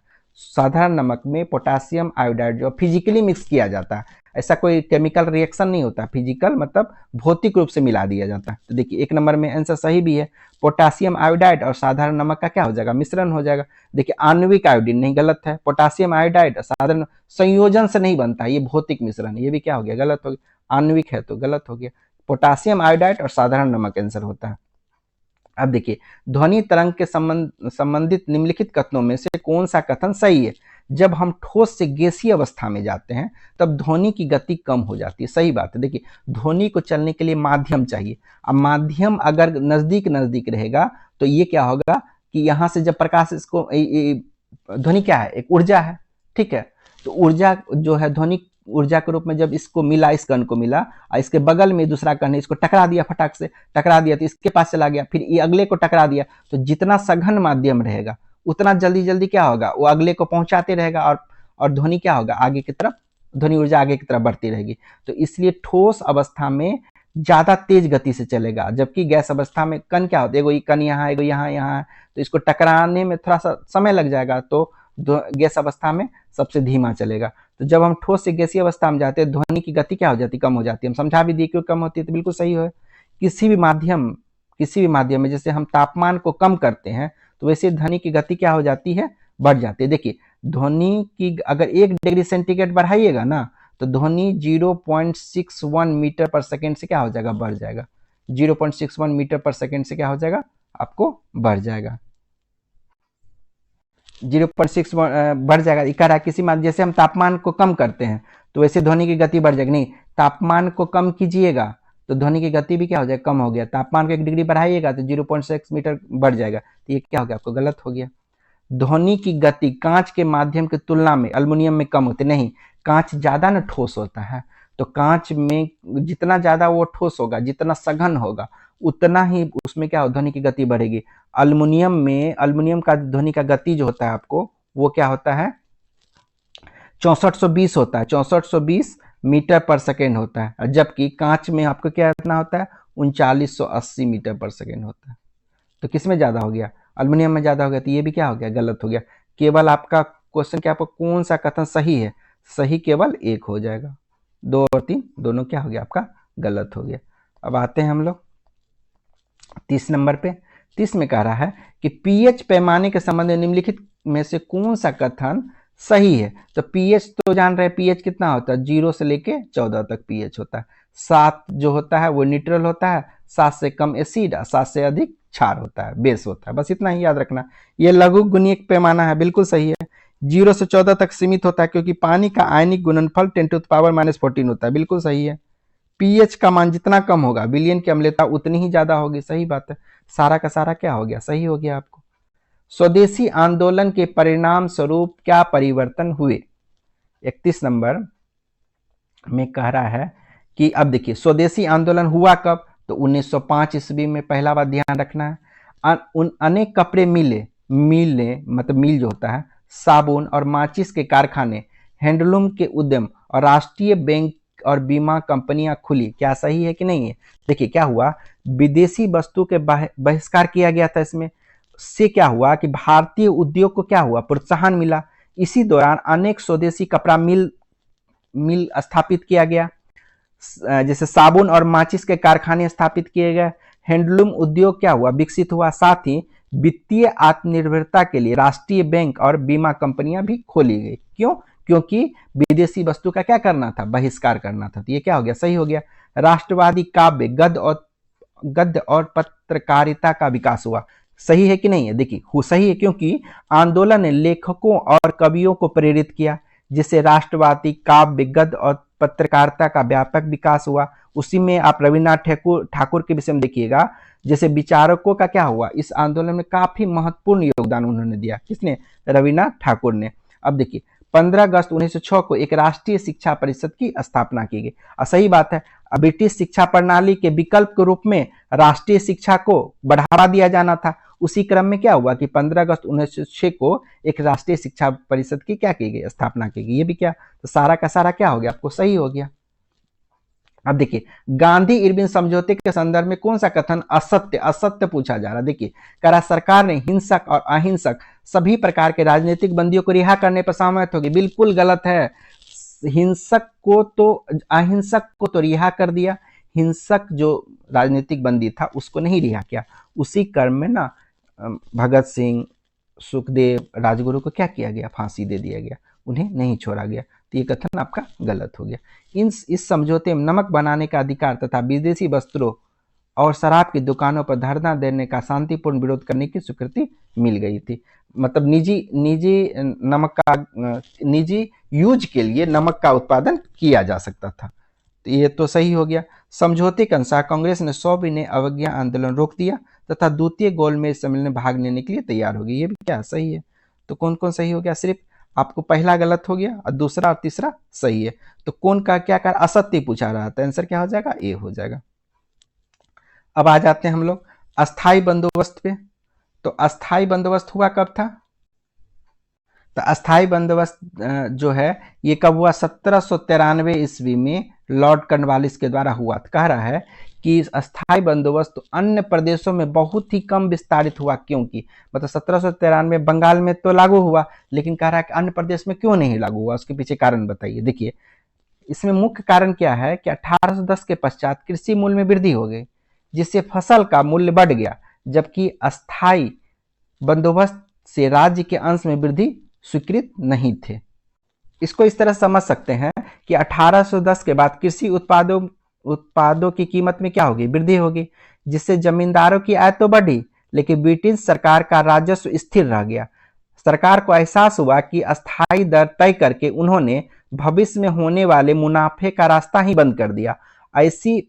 वे ऐसी प्रणाली चाहते थे जहां समय समय पर लगान क्या हो सके, बढ़ता जा सके। और यहाँ पे क्या हो गया कि अब अस्थायी कर दिए तो आप उससे ज्यादा लगान ले नहीं सकते हैं। इसमें क्या हो गया कि जो जमींदार था उसी का आय बढ़ता चला गया। इसी कारण से जो है अन्य प्रदेश में अस्थायी बंदोबस्त को लागू नहीं किया गया। ये बिल्कुल क्या हो गया, आपका सही हो गया। रिकॉर्ड के आर्थिक सिद्धांतों का नीति निर्माताओं पर प्रभाव पड़ा। रिकॉर्ड का पूरा नाम है डेविड रिकॉर्ड। उस समय का ये अर्थशास्त्री थे, ठीक है। और इनका ये सिद्धांत था कि जमींदार बिना किसी मेहनत के अधिशेष खा रहे हैं। अंग्रेज चाहते थे कि वे अधिशेष जमींदार के पास जो जा रहे हैं वो टैक्स रूप में सीधे किसके पास आ जाए, अंग्रेज के पास आ जाए, ठीक है। तो इसीलिए क्या हुआ कि उसमें क्या होता था, सीधे किसके पास जा रहा था, अधिशेष जमींदार के पास जा रहा था। तो इसलिए भी 1893 बंगाल में जो लागू हुआ, बाद में उसे अन्य प्रदेशों में लागू नहीं किया गया। ये भी क्या हो गया, आपका सही हो गया। राज्य में रैयत से सीधे बंदोबस्त नहीं किया गया। राज्य को रैयत में क्या होता था, सीधे किसान और किसान से अंग्रेज। तो सीधा किसी को बीच में कटमनी नहीं मिला, ठीक है। तो यहाँ पे और उसके बाद अंग्रेज का मानना था कि यहाँ पे रैयत जो है, जो असली किसान है, उसका शोषण भी कम जमींदार नहीं कर पाएगा, तो इसलिए भी क्या हुआ, इसे लागू नहीं किया गया, किसे, अस्थायी बंदोबस्त को। तो ये भी क्या हो गया आपका सही है, तो उपयुक्त में से सभी सही हो जाएगा। अब देखिए मकबरा पूछा जा रहा है, तो हुमायूं का मकबरा कहाँ आपको, दिल्ली में, हुमायूं का मकबरा दिल्ली में, शेरशाह का सासाराम में, जहांगीर का लाहौर में, अकबर का सिकंदरा में। ये सही हो गया। 34-35 नंबर पे आइए। 35 में कह रहा है कि किस मध्यकालीन साम्राज्य ने आर्थिक तथा सांस्कृतिक क्षेत्र में उत्तर और दक्षिण के बीच सेतु का काम किया। तो मध्यकालीन साम्राज्य का बात किया जा रहा था, क्या हो जाएगा, राष्ट्रकूट ने ऐसा काम किया था। 36 नंबर पे आइए। निम्नलिखित कथनों पर विचार कीजिए। तिलक और एनी बेसेंट के प्रयासों से कांग्रेस के लखनऊ अधिवेशन 1916, एकदम याद रखिएगा, बहुत इंपॉर्टेंट, लखनऊ अधिवेशन 1916 में नरम दल एवं गरम दल के राष्ट्रवादियों के मध्य समझौता होने में काफी मदद मिली। तो 1916 में क्या हुआ था कि नरम दल और गरम दल जो एक साथ आ गए, जो कि 1907 में सूरत अधिवेशन में जो अलग हुए थे दोनों, तो फिर 1916 में आके क्या हो गए, दोनों एक साथ हो गए। उसमें किसका योगदान था, लोकमान्य बाल गंगाधर तिलक का और एनी बेसेंट का महत्वपूर्ण प्रयास था। और साथ साथ मुस्लिम लीग के साथ भी क्या हुआ, यहाँ पे समझौता हुआ था। अब देखिए दूसरा ऑप्शन, ये तो सही हो गया। दूसरा ऑप्शन, उदारवादी नेता फिरोज शाह मेहता की मृत्यु हो जाने से कांग्रेस के दोनों दल में एकता का मार्ग प्रशस्त हुआ। देखिए एक्चुअली में क्या है कि उस समय उदारवादी नेता कौन थे, फिरोज शाह मेहता थे और गोपाल कृष्ण गोखले थे। तो इन लोगों की क्या हुआ कि 1915 ईस्वी के आसपास में इन लोगों की मृत्यु हो गई। तो ये लोग कट्टर विरोधी थे किसका, गरम दल का। ये नहीं चाहते थे कि कांग्रेस में ये लोग आवे। तो इन लोगों की मृत्यु हो गई, तो फिर उस तरह का विरोध करने वाला कोई नहीं था। तो ये लोग क्या हो गए, उन फिर मार्ग क्या हो गया, गरम दल नरम दल का एक साथ आने का मार्ग क्या हो गया, ये प्रशस्त हो गया। इनके मृत्यु के बाद कट्टर विरोधी क्या हो गए, चले गए। तो ये भी सही हो गया, ये भी सही हो गया। तो 1-2 दोनों आपको क्या है, सही है। बन्नी हट्टी की लड़ाई इतिहास में निम्नलिखित में से किस कारण से जानी जाती है। देखिए बन्नी हट्टी की लड़ाई या फिर तालीकोटा का युद्ध, ये सब या फिर कह सकते हैं विजयनगर साम्राज्य के लिए युद्ध जो हुआ था,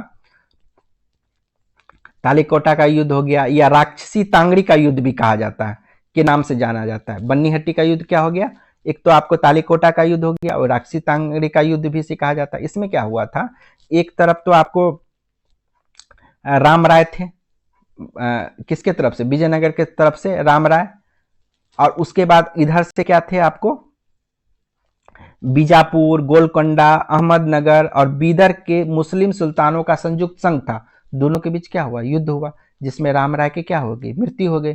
अब मृत्यु होने के बाद क्या हुआ कि विजयनगर को पूरा तरह से लूट लिया गया, उसे नष्ट कर दिया गया, जिससे विजयनगर साम्राज्य जो है पूरी तरह से बिखर गया। तो विजयनगर साम्राज्य का विघटन प्रमुख कारण था। हो गया। अब देखिए अलाउद्दीन खिलजी के बाजार नियंत्रण की नीति को लागू करने का मुख्य उद्देश्य क्या था। देखिए अब देखिए बाजार नियंत्रण क्या हो गया, मूल्य नियंत्रण, किसी वस्तु का मूल्य क्या करना, निर्धारित कर देना। तो सबसे मेन कारण क्या था कि अलाउद्दीन खिलजी जो है वो विशाल सेना तैयार किया था, और उस सेना को क्या किया था, नगद रूप में धन देता था, नगद रूप में उसका वेतन दिया करता था। तो नगद वेतन देता था, लेकिन वेतन क्या देता था, कम देता था। तो कम वेतन में वो कैसे जिएगा, इसलिए क्या किया कि सामान का, बाजार में जो सामान था उसी का मूल्य क्या किया, निर्धारित कर दिया कि इतना ही आपको क्या करना, बेचना है। तो कम पैसा उसको मिलता था, उसी में क्या करता था, वो सामान खरीद पाता था और वो अच्छे से रह पाता था। तो इसीलिए क्या हो गया कि बाजार नियंत्रण नीति उन्होंने लागू किया था। क्यों, कि उसको विशाल सेना रखना था और सेना को खिलाने के लिए वो मतलब वेतन के लिए कम पैसा देता था, और कम पैसा में उससे ज्यादा सामान खरीदना था, और अगर बाजार में दाम बढ़ जाता तो वो सामान नहीं खरीद पाता, तो उससे क्या होता, सेना में विद्रोह हो जाता। इसी कारण से इसने इस नीति को लागू किया था। ब्राह्मणों पर जजिया कर लगाने वाला प्रमुख शासक कौन था, प्रथम शासक, प्रथम प्रमुख नहीं, प्रथम शासक फिरोज शाह तुगलक था। कौन था, फिरोज शाह तुगलक था। अब यहां पे देखिए 18वीं शताब्दी में भारत से लड़े गए निम्नलिखित प्रमुख युद्धों पर विचार कीजिए। देखिए प्लासी का युद्ध, प्लासी का युद्ध क्या हुआ था, 1757। बांडीवासा का युद्ध 1760, सॉरी बांडीवासा नीचे है ना, बांडीवासा का युद्ध 1760। और ये क्या, बक्सर का युद्ध 1764। और ये अंबर का युद्ध कब हुआ था, 1749 में। तो युद्धों पर विचार कीजिए और उसका कालानुक्रम सजा दीजिए। सबसे पहले कौन हो गया आपको, सी नंबर, उसके बाद ए नंबर, उसके बाद डी नंबर ना, CADB, CADB ये हो गया, सी नंबर हो गया आंसर आपको। अब आते हैं हम लोग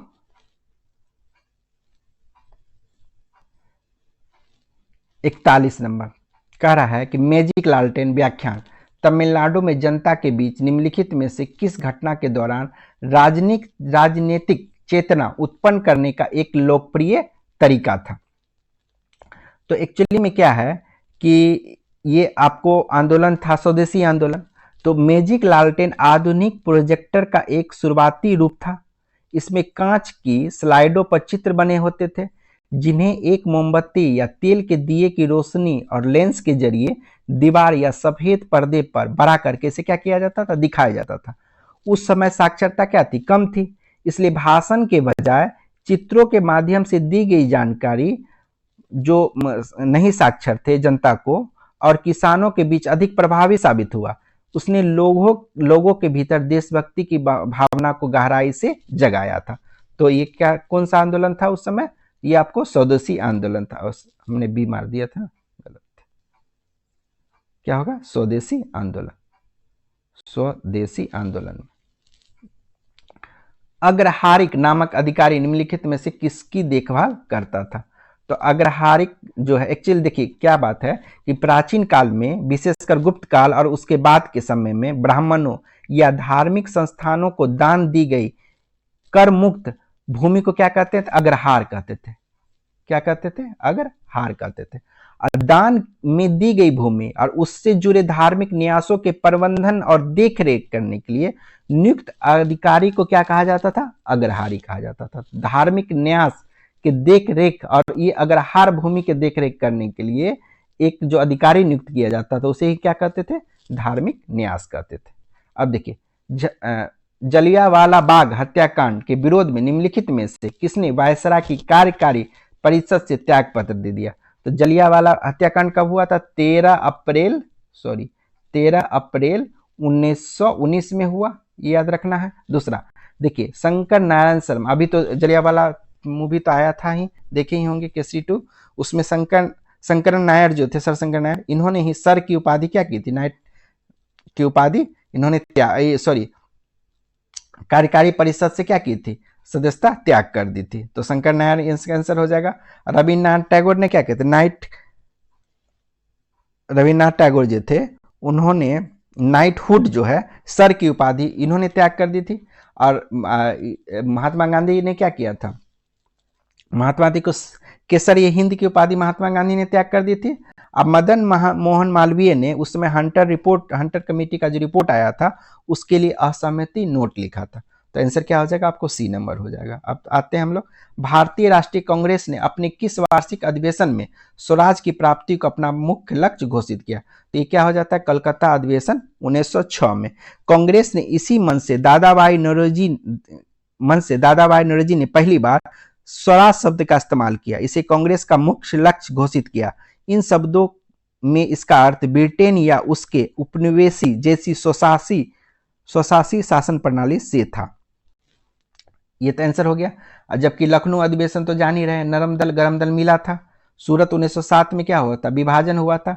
लाहौर 1929 में जवाहरलाल नेहरू की अध्यक्षता में इस अधिवेशन में पूर्ण स्वराज का प्रस्ताव क्या किया गया था, पारित किया गया था। पूर्ण स्वराज यहाँ पे, और जबकि ये आपको स्वराज शब्द का इस्तेमाल कहाँ किया गया था, 1906 में किया गया था। 45 नंबर पे आइए, कह रहा है कि निम्नलिखित में से कौन सा प्रावधान लखनऊ समझौता 1916 गरम दल नरम दल शामिल हो जाएगी के अंतर्गत शामिल नहीं था। तो 1916 के अंतर्गत शामिल नहीं था। मुस्लिम लीग द्वारा कांग्रेस के उत्तरदायी शासन की मांग को स्वीकार किया जाना।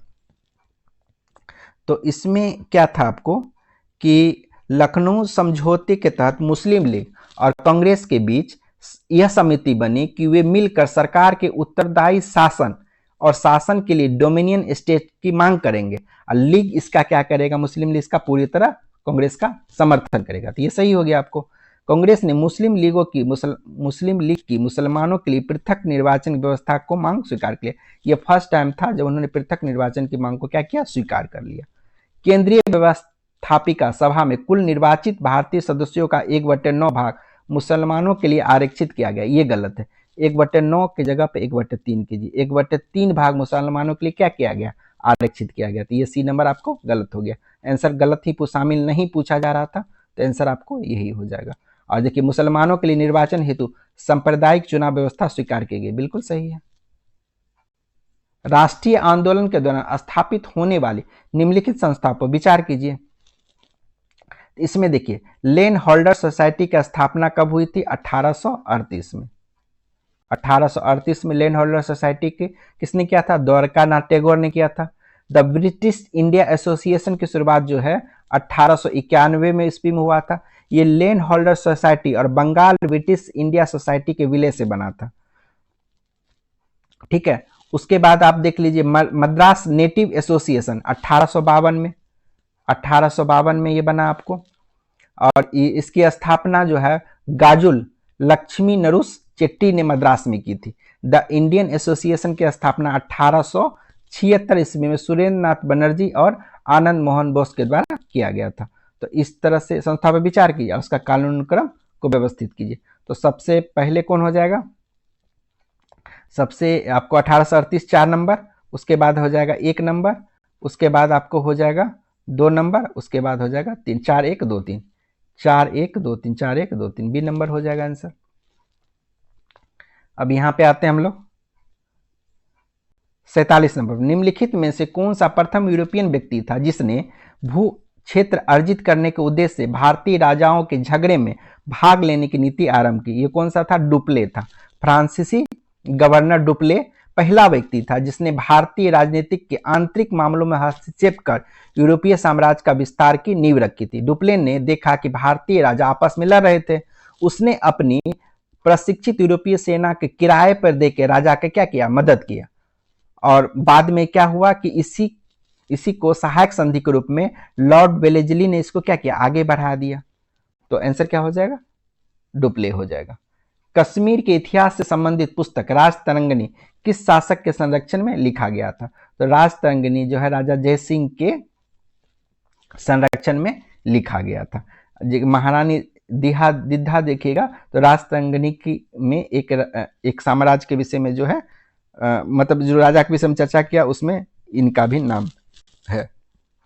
और ये जैनुल आबुद्दीन देखिएगा तो ये जो राजतरंगिणी संस्कृत में लिखा गया था, इसका फारसी में क्या किया गया था, अनुवाद, फारसी में अनुवाद कराया गया था जैनुल आबुद्दीन के द्वारा। भारत के सांस्कृतिक इतिहास के संदर्भ में पंचायतन शब्द किससे निर्दिष्ट। तो पंचायतन क्या है कि मंदिर होता है, जैसे बीच में एक बड़ा सा मंदिर और चारों कोना में 4 अलग अलग मंदिर। ये आप देखिएगा लिंगराज मंदिर जो आपको है भुवनेश्वर में, वहां आपको देखने को मिलेगा। तो ये मंदिर रचना की क्या होगी, शैली हो गई। 49 का ये हो जाए मंदिर रचना की शैली। इसमें कौन कौन हो गया, कंदरिया महादेव मंदिर खुजराहो, लिंगराज मंदिर भुवनेश्वर, उसका दशावतार मंदिर देवगढ़ उत्तर प्रदेश। ये सारा क्या है, इसी तरह का मंदिर है जिसमें एक बीच में मंदिर चबूतरा पे और उसके बाद चारों साइड में एक छोटा छोटा मंदिर। मुसलमान यदि खुश और संतुष्ट हो तो भारतीय ब्रिटिश शक्ति का बेहतर बचाव होता है। ये कथन किसका था, तो ये कथन था आपको W हंटर का, मतलब विलियम विल्सन हंटर का। इसने एक पुस्तक लिखा था द इंडियन मुसलमान्स, जो 1971 में प्रकाशित हुआ था, उसमें इन्होंने इस बात को रखा था। 51 पे आइए, निम्नलिखित घटनाओं पर विचार कीजिए तथा इन्हें सबसे पहले से लेकर आखिरी गतिविधियों का सही कालानुक्रम में व्यवस्थित कर दीजिए। देखिए, प्रारूप समिति की नियुक्ति, तो प्रारूप समिति की नियुक्ति कब हुई थी, तो ये आपको प्रारूप समिति की नियुक्ति 29 अगस्त 1947 को। भारतीय संविधान को अंगीकृत अधिनियमित किया जाना, तो ये कब हुआ था आपको 26 नवंबर 1949 को। अब देखिए, भारतीय संविधान के लागू होना तो 26 जनवरी 1950 को, ठीक है। संविधान की प्रथम बैठक तो 9 दिसंबर 1946। तो अब देखिए, तो सबसे पहले क्या हो गया, संविधान की प्रथम बैठक मतलब 4 नंबर, ठीक है। उसके बाद प्रारूप समिति की नियुक्ति 29 अगस्त को, तो 4 के बाद 1 हो जाएगा, 1 सही है। उसके बाद भारतीय संविधान को अंगित किया गया 2 नंबर और लागू किया गया 3 नंबर, तो क्या हो जाएगा, बी नंबर आंसर हो जाएगा। 52 पे आ जाइए, बलवंत राय मेहता समिति 1957 सही है, ये त्रिस्तरीय दिए थे। अशोक मेहता समिति 1977 दो स्तरीय समिति का गठन किया, मतलब 2 स्तरीय पंचायत का गठन हुआ था। उसके बाद एमएल सिंघवी समिति 1986 सही है, ये संविधानिक दर्जा देने की पुरजोश क्या की थी, सिफारिश की थी। इसी के आधार पे 73वां संविधान संशोधन हुआ 1992 में, 73वां संविधान संशोधन 1992 हुआ और 24 अप्रैल 1993 को पंचायती राज व्यवस्था को संवैधानिक दर्जा प्रदान किया गया। अब पी के थुंगन समिति, ये 1988 में हुआ था। इन्होंने स्थानीय निकाय को मजबूत करने और संवैधानिक दर्जा देने की इन्होंने भी बात की थी।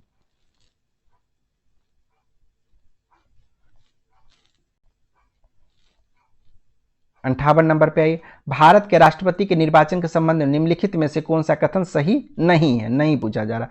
कोई भी केंद्रीय मंत्री राष्ट्रपति निर्वाचित होने के पात्र नहीं होगा, ये क्या है, गलत है। देखिए, कोई भी व्यक्ति जो केंद्र या राज्य सरकार के अधीन लाभ के पद पर हो, केंद्र या राज्य सरकार के अधीन लाभ के पद पर वो उम्मीदवार नहीं हो सकता है।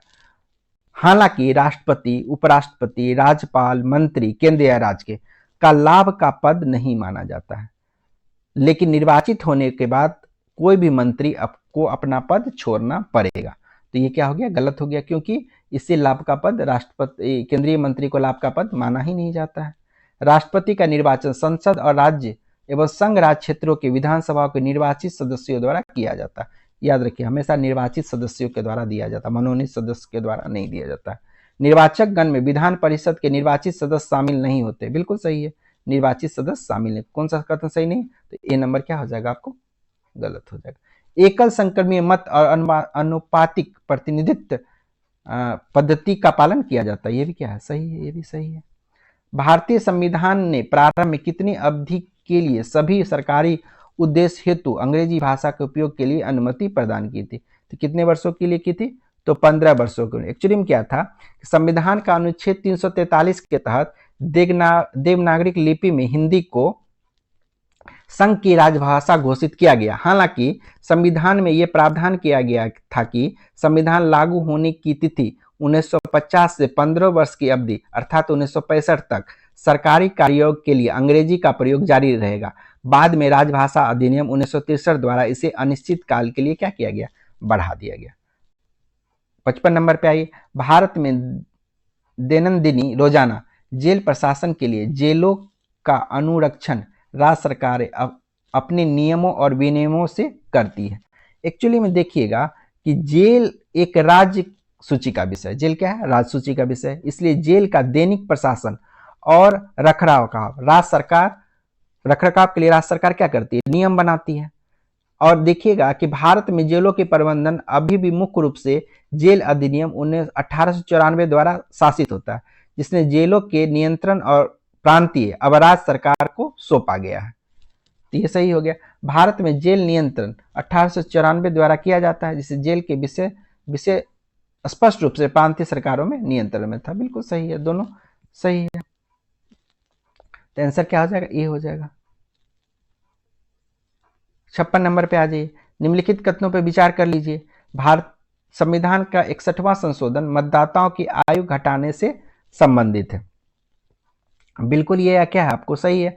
61वां संशोधन जो है 1989 में क्या हुआ, 21 वर्ष से घटा के कितना कर दिया गया, 18 वर्ष कर दिया गया। अब देखिए, संविधान का 13वां संशोधन कब हुआ था, 2006 में हुआ था। आर्थिक रूप से कमजोर, गलत है, ओबीसी के लिए आरक्षण का व्यवस्था किया गया था। 13वां संविधान संशोधन कब हुआ, 2006 में, और ओबीसी के लिए रिजर्वेशन किया गया था। जबकि आर्थिक रूप से कमजोर वर्ग को जो दिया गया, कब दिया गया, 103वां संविधान संशोधन 2019 में। संविधान के 86वां संशोधन कब हुआ, 2002 में। 2002 में संशोधन में अनुच्छेद 19 का ए नहीं 21 का ए जोड़ा गया, 21 का ए जोड़ा गया। तो ये भी क्या हो गया आपको गलत हो गया। सन 2002 में वही 86वां संविधान संशोधन 2002 में अभिभावकों द्वारा अपने 6 से 14 वर्ष के बच्चों को शिक्षा देने का कर्तव्य जोड़ा गया। ये क्या आपको सही है? तो ये वाला आपको सही हो गया और ये वाला 1 और 4 आपको क्या हो गया? सही हो गया। 1 और 4 सही हो गया। 57 पे आते हैं। निर्वाचन आयोग की शक्तियों के संदर्भ में अर्ध न्यायिक कार्य का अर्थ क्या है? अर्ध न्यायिक कार्य का अर्थ क्या है? देखिए, निर्वाचन आयोग केवल एक प्रशासनिक संस्था नहीं है, बल्कि कुछ विशिष्ट मामलों में ये एक न्यायालय की तरह भी कार्य करती है। इसी कारण से क्या करते हैं? अर्ध न्यायिक कहते हैं। अर्ध न्यायिक के अंतर्गत क्या आ जाता है? जैसे किसी राजनीतिक दल का विभाजन हो गया, जैसे कि अब देखे ही थे कि अभी महाराष्ट्र का जो देखिएगा तो शरद पवार और अजित पवार, उसके बीच पार्टी का बंटवारा हुआ था। या उससे पहले आप देखिएगा तो उद्धव ठाकरे का पार्टी का भी क्या हुआ था? बंटवारा हुआ था। या बिहार में देखिएगा तो लोजपा भी 2 भाग में बंटा था, एक रामविलास लोजपा, एक लोजपा। तो इस तरह से देखिएगा तो 2 भाग में बंट रहा है। तो पार्टी ओरिजिनल पार्टी किसका होगा ये कौन निर्धारित करता है? ये करता है आपको चुनाव आयोग ही करता है। तो ये किस तरह का हो गया? वो जज की तरह काम कर रहा है वहां बैठ के, ठीक है। इवन अगर किसी सदस्य का अगर उसका सदस्यता समाप्त करना हो तो उसमें भी क्या होता है? राष्ट्रपति किससे राय लेता है? ये हमेशा आपको निर्वाचन आयोग से राय लेता है और साथ साथ ये आयोग की यह राय बाध्यकारी भी होती है। नए निर्वाचन क्षेत्र का सीमांकन करना, चुनावों की तारीख की घोषणा करना, ये सब न्यायिक कार्य नहीं है। राजनीतिक दलों के बीच विवादों का निपटारा करना, जैसे चुनाव चिन्ह का विवाद, ये क्या हो गया? बैठ के जज की तरह काम करना, किसका तुम्हारा होगा कि तुम्हारा होगा। तो ये विवाद का निपटारा करना क्या हो गया? यही आपको अर्ध न्यायिक प्रक्रिया का बात है। सूचना का अधिकार अधिनियम 2005 के बारे में निम्नलिखित में से कौन सा कथन सही है? सूचना आयुक्तों की संख्या 12 से अधिक नहीं होनी चाहिए, गलत है।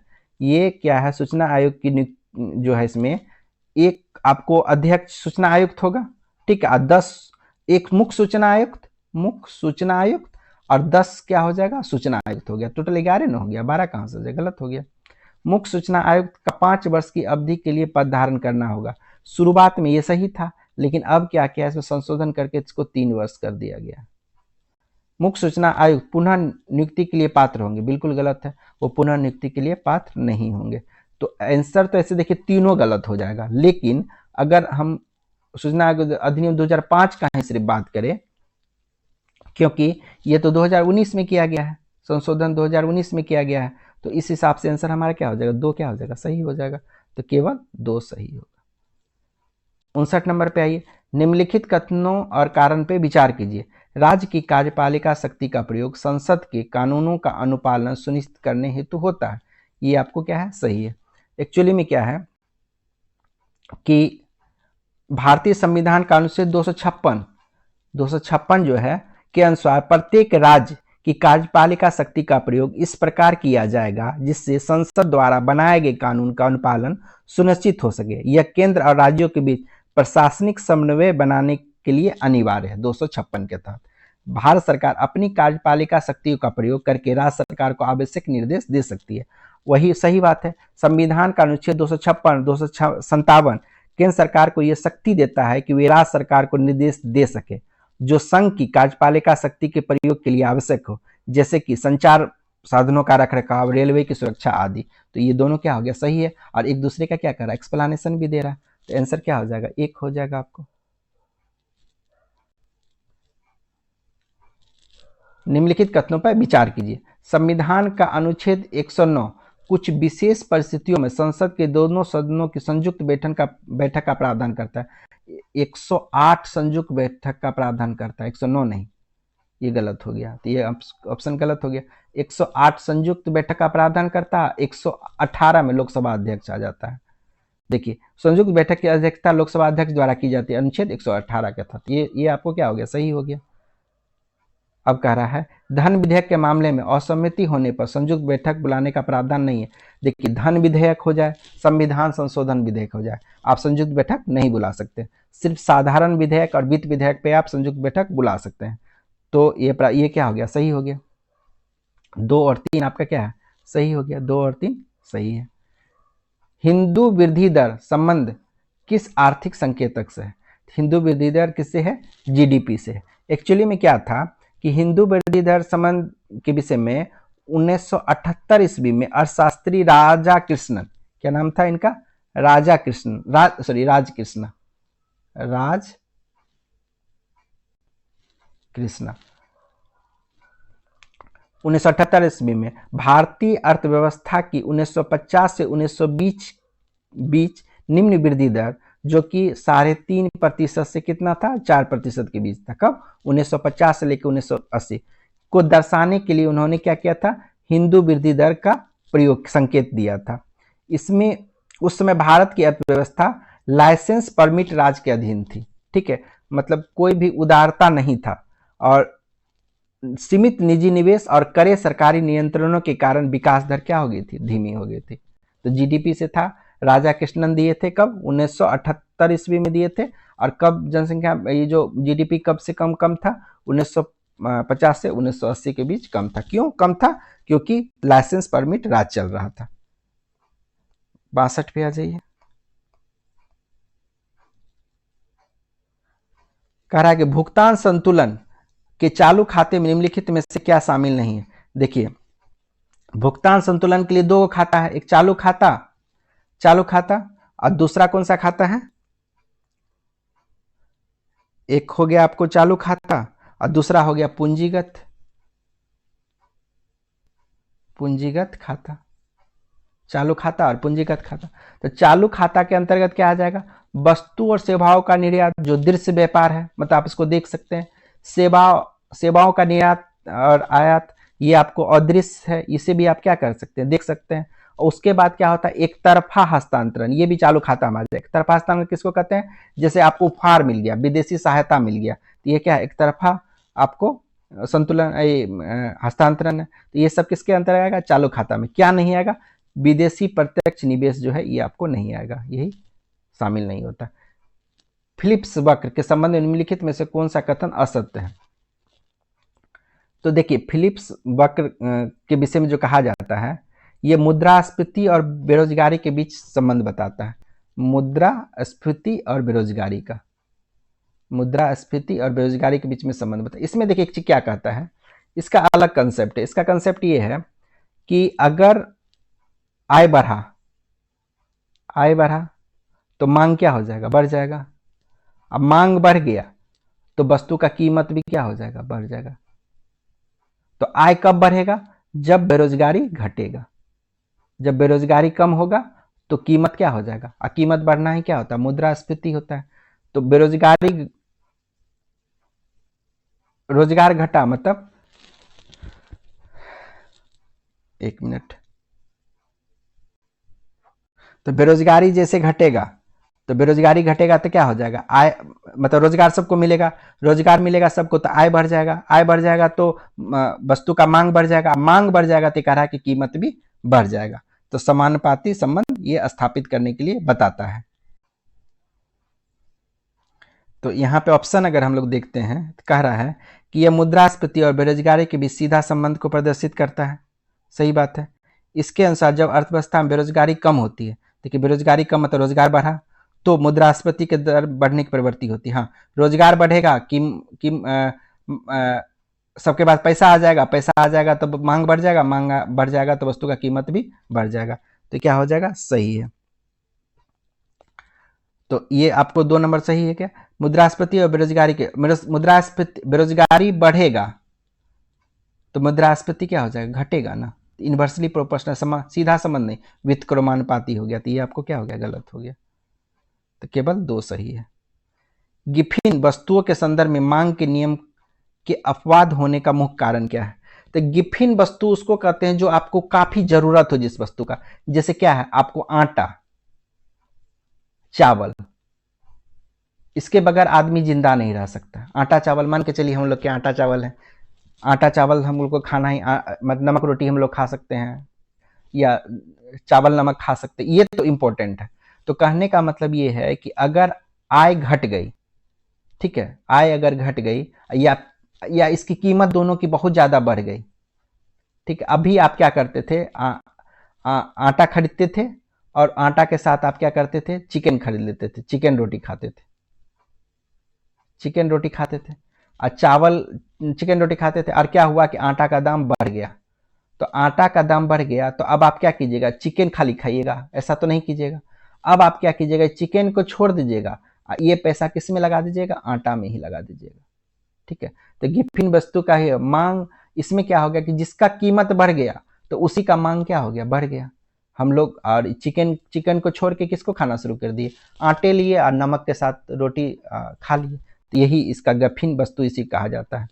वस्तु की कीमत वृद्धि होने पर उपभोक्ता की वास्तविक आय कम हो जाती है, सही बात है, जिससे अन्य महंगी वस्तु को छोड़कर उसी पर निर्भर हो जाए। जैसे चिकन खाना जो महंगा था, अभी मान लीजिए 40 रुपये किलो आटा है और 160 रुपये किलो चिकन है, लेकिन चिकन आटा का दाम 80 रुपया हो गया।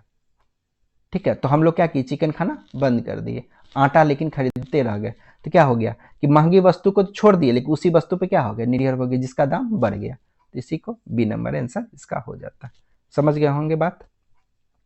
65 नंबर, भारतीय नियोजन के इतिहास में योजना अवकाश की अवधि के लिए उत्तरदायी कारक कौन से हैं।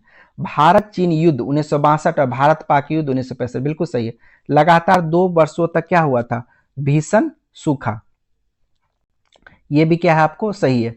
1965 से 66 और 1966 से 67 के बीच क्या हुआ था, ये आपको 2 वर्ष लगातार भीषण सूखा हो गया था।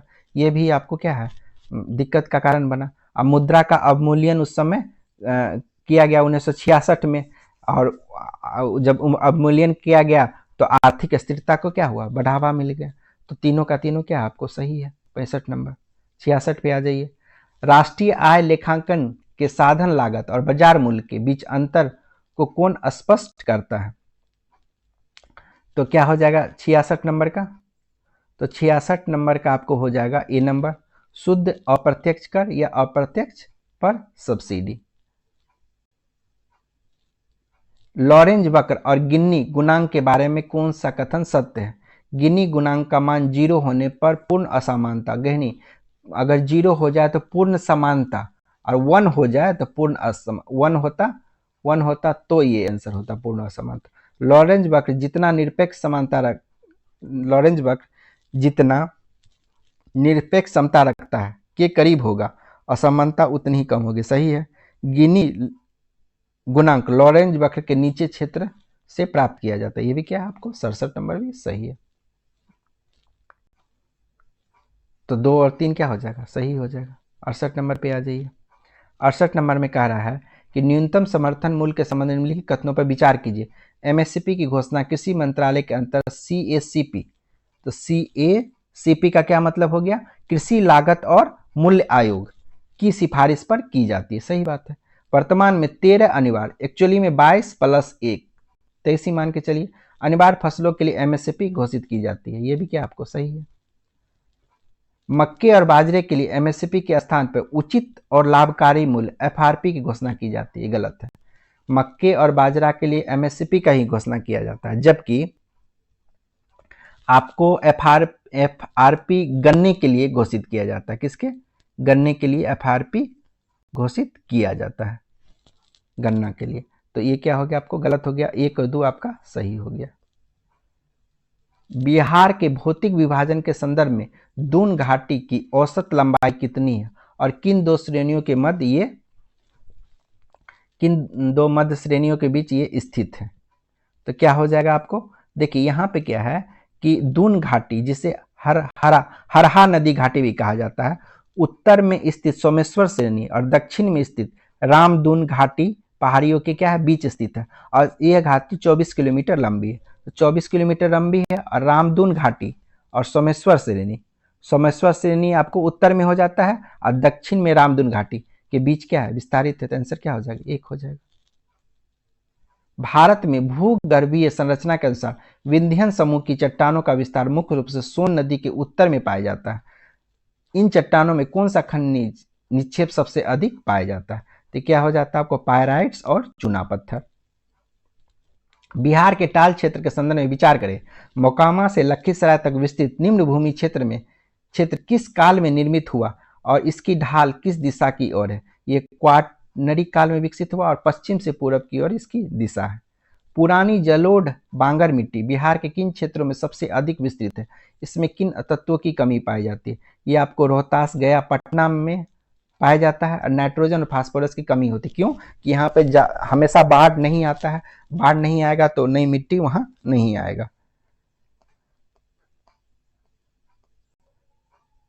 बिहार सरकार के 7 निश्चय 2 योजना के तहत सुलभ संपर्कता इजी कनेक्टिविटी का मुख्य लक्ष्य क्या है?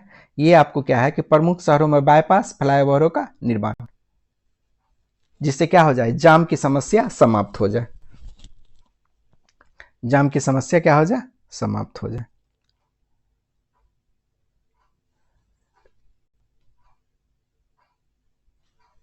बिहार में नोनिया विद्रोह 1770 से 1800 का मुख्य कारण क्या था? तो इसमें नोनिया लोग जो है ना, मिट्टी से क्या निकालते थे, सोरा का उत्पादन करते थे। मिट्टी से सोरा, और सोरा का इस्तेमाल किस में किया जाता था?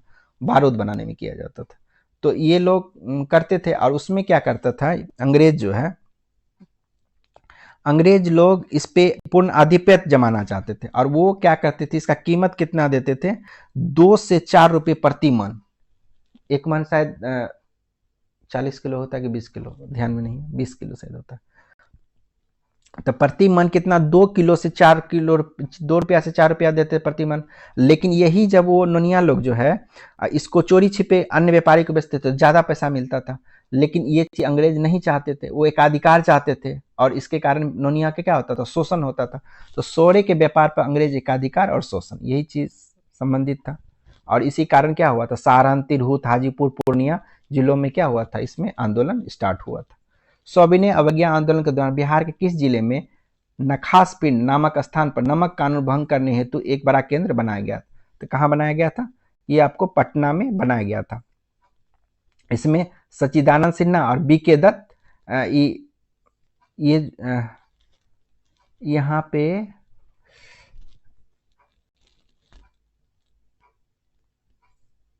अंबिका कांत सिंह मुख्य रूप से इसमें क्या थे, सहयोगी थे।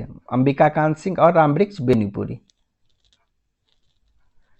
बिहार में सविनय अवज्ञा आंदोलन के दौरान गठित स्वदेशी लीग के बारे में लिखित कथनों पर विचार करें। इसकी स्थापना पटना में 1930 में हुई थी, सही बात है। सर अली इमाम इसके अध्यक्ष थे। सच्चिदानंद सिन्हा इसके उपाध्यक्ष थे, सचिव नहीं थे, क्या थे, उपाध्यक्ष थे। सच्चिदानंद सिन्हा और बी के दत्त इसके उपाध्यक्ष थे। तो ये गलत हो गया, 1 और 2 क्या हो गया आपको, सही हो गया। शेर शाह सूरी के प्रशासनिक सुधारों के तहत जरीवाना और महसिलाना क्या था? तो जरीवाना जो था आपको सर्वेक्षण का शुल्क था, और महिसिलाना जो था जो अधिकारी संग्रह करता था उसका शुल्क था। तो क्या हो जाए, क्रमशः सर्वेक्षण शुल्क और कर संग्रह शुल्क हो गया। बिहार में द्विसदनीय विधायिका के क्रमिक विकास के संदर्भ में किस वर्ष बिहार और उड़ीसा के विधान परिषद की पहली बैठक बांकीपुर में हुई, जिसे परिषद का स्थापना वर्ष भी माना जाता था? कब हुआ था? 20 जनवरी 1913 को, 20 जनवरी 1913 को बांकीपुर में हुआ था। और इसमें क्या हुआ था कि द्विसदनीय विधायिका, विधान परिषद और विधानसभा की शुरुआत हुई थी। बिहार के मुख्यमंत्री के रूप में भोला पासवान शास्त्री के संबंध में निम्नलिखित कथनों पर विचार कीजिए। ये बिहार के पहले अनुसूचित जाति के मुख्यमंत्री थे, सही बात है। 1968 ईस्वी में उनके कार्यकाल के दौरान बिहार में पहली बार राष्ट्रपति शासन लगा था, सही बात है। वे कुल 2 बार नहीं, कुल 3 बार शपथ लिए थे। कितने बार? 3 बार। 68 में, 1968, 1969 और 1971। 68, 69, 71 में उन्होंने 3 बार शपथ ली थी। ये क्या हो गया, गलत है। 1 और 2 क्या है, सही है। 1 और 2 सही है। बिहार की मंजूषा चित्रकला के बारे में निम्नलिखित में से कौन सा कथन तकनीकी रूप से अशुद्ध है? अशुद्ध पूछा है, गलत पूछा है। यह मुख्य रूप से बेहुला और बिसहरी की लोक कथा पे आधारित, सही है। ये भागलपुर के आसपास आपको ये देखने को मिलता है। इस शैली में केवल 3 रंगों का प्रयोग, बिल्कुल सही है। गुलाबी, नीला और पीला। नहीं, नीला नहीं, हरा। क्या हो गया, गुलाबी, गुलाबी, हरा और पीला। नीला और लाल रंग तो इसमें निषेध है। इसमें सर्प चित्रकला भी कहा जाता है क्योंकि सर्प का चित्रण अनिवार्य है। सही बात है। इस सेल चित्रों में पात्रों का केवल बायां प्रोफाइल ही चित्रित होता था। ये भी क्या है? सही है। तो आंसर क्या हो गया? गलत। बी नंबर आपको क्या? अशुद्ध है। अब देखिए, एलोन, नेवर एलोन ऐप क्या है? AIIMS Delhi. Sujalam Bharat app, Sujalam Bharat app का क्या हो जाएगा आपको? केंद्रीय जल शक्ति। समीर ऐप 2.0 केंद्रीय प्रदूषण नियंत्रण। और सचेत ऐप राष्ट्रीय आपदा प्राधिकरण। इसको मिला लीजिएगा। सुप्रीम कोर्ट ने केंद्र के पेन्नार नदी के जल बंटवारे के लिए एक न्यायाधिकरण गठित करने का निर्देश दिया। किन दो राज्यों के बीच विवाद है? ये आपको कर्नाटक और तमिलनाडु के बीच विवाद है। कर्नाटक और तमिलनाडु के बीच विवाद है। अब देखिए, केंद्रीय बजट 2026-27 में कौन से कर्तव्य विकसित भारत के लक्ष्य को प्राप्त करने के लिए निर्धारित किए गए हैं? तो ये क्या हो जाएगा? सबका साथ सबका विकास सही है। आर्थिक विकास में तेजी लाना सही है।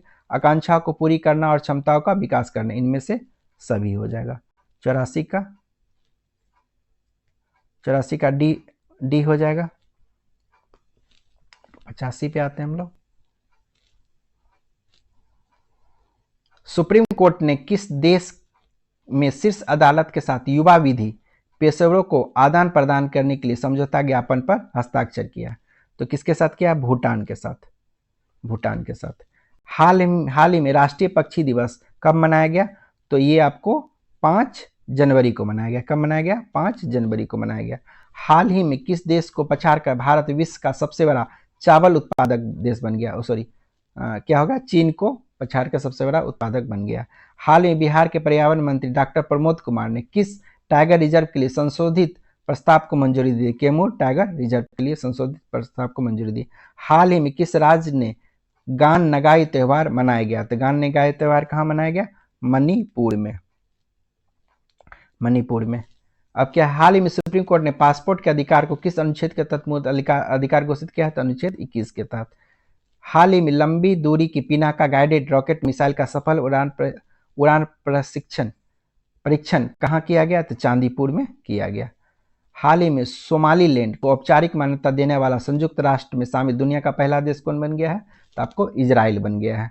हाल ही में कहाँ एक अत्याधुनिक सुपर कंप्यूटर परम रुद्रम का शुभारंभ किया गया? तो IIT पटना में शुभारंभ किया गया। हाल ही में पीएम नरेंद्र मोदी ने 5वें राष्ट्रीय मुख्य सचिव सम्मेलन की अध्यक्षता कहाँ पे की?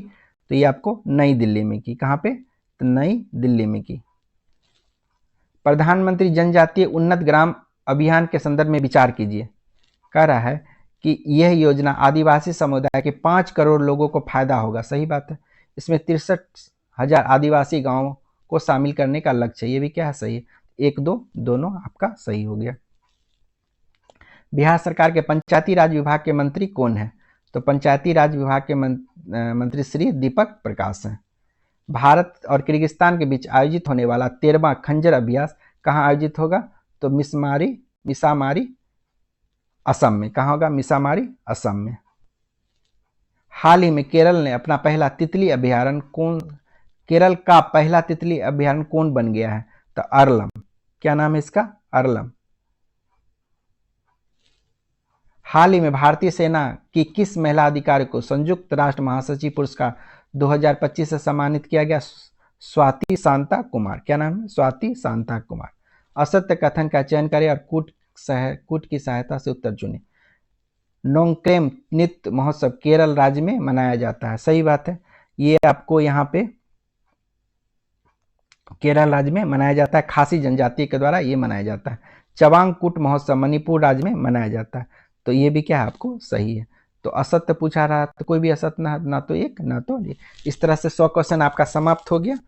और इंग्लिश में मैं प्रयास करूंगा कि अलग से बना दूं। और आप लोग अगर यहाँ तक पहुँचे हैं तो चैनल को सब्सक्राइब कर लीजिए और वीडियो को लाइक कर दीजिए। अगर कुछ समझ में नहीं आता है, कुछ दिक्कत होता है तो आप कमेंट कीजिए, और अच्छा भी लगे तो कमेंट कीजिए ज़रूर। धन्यवाद।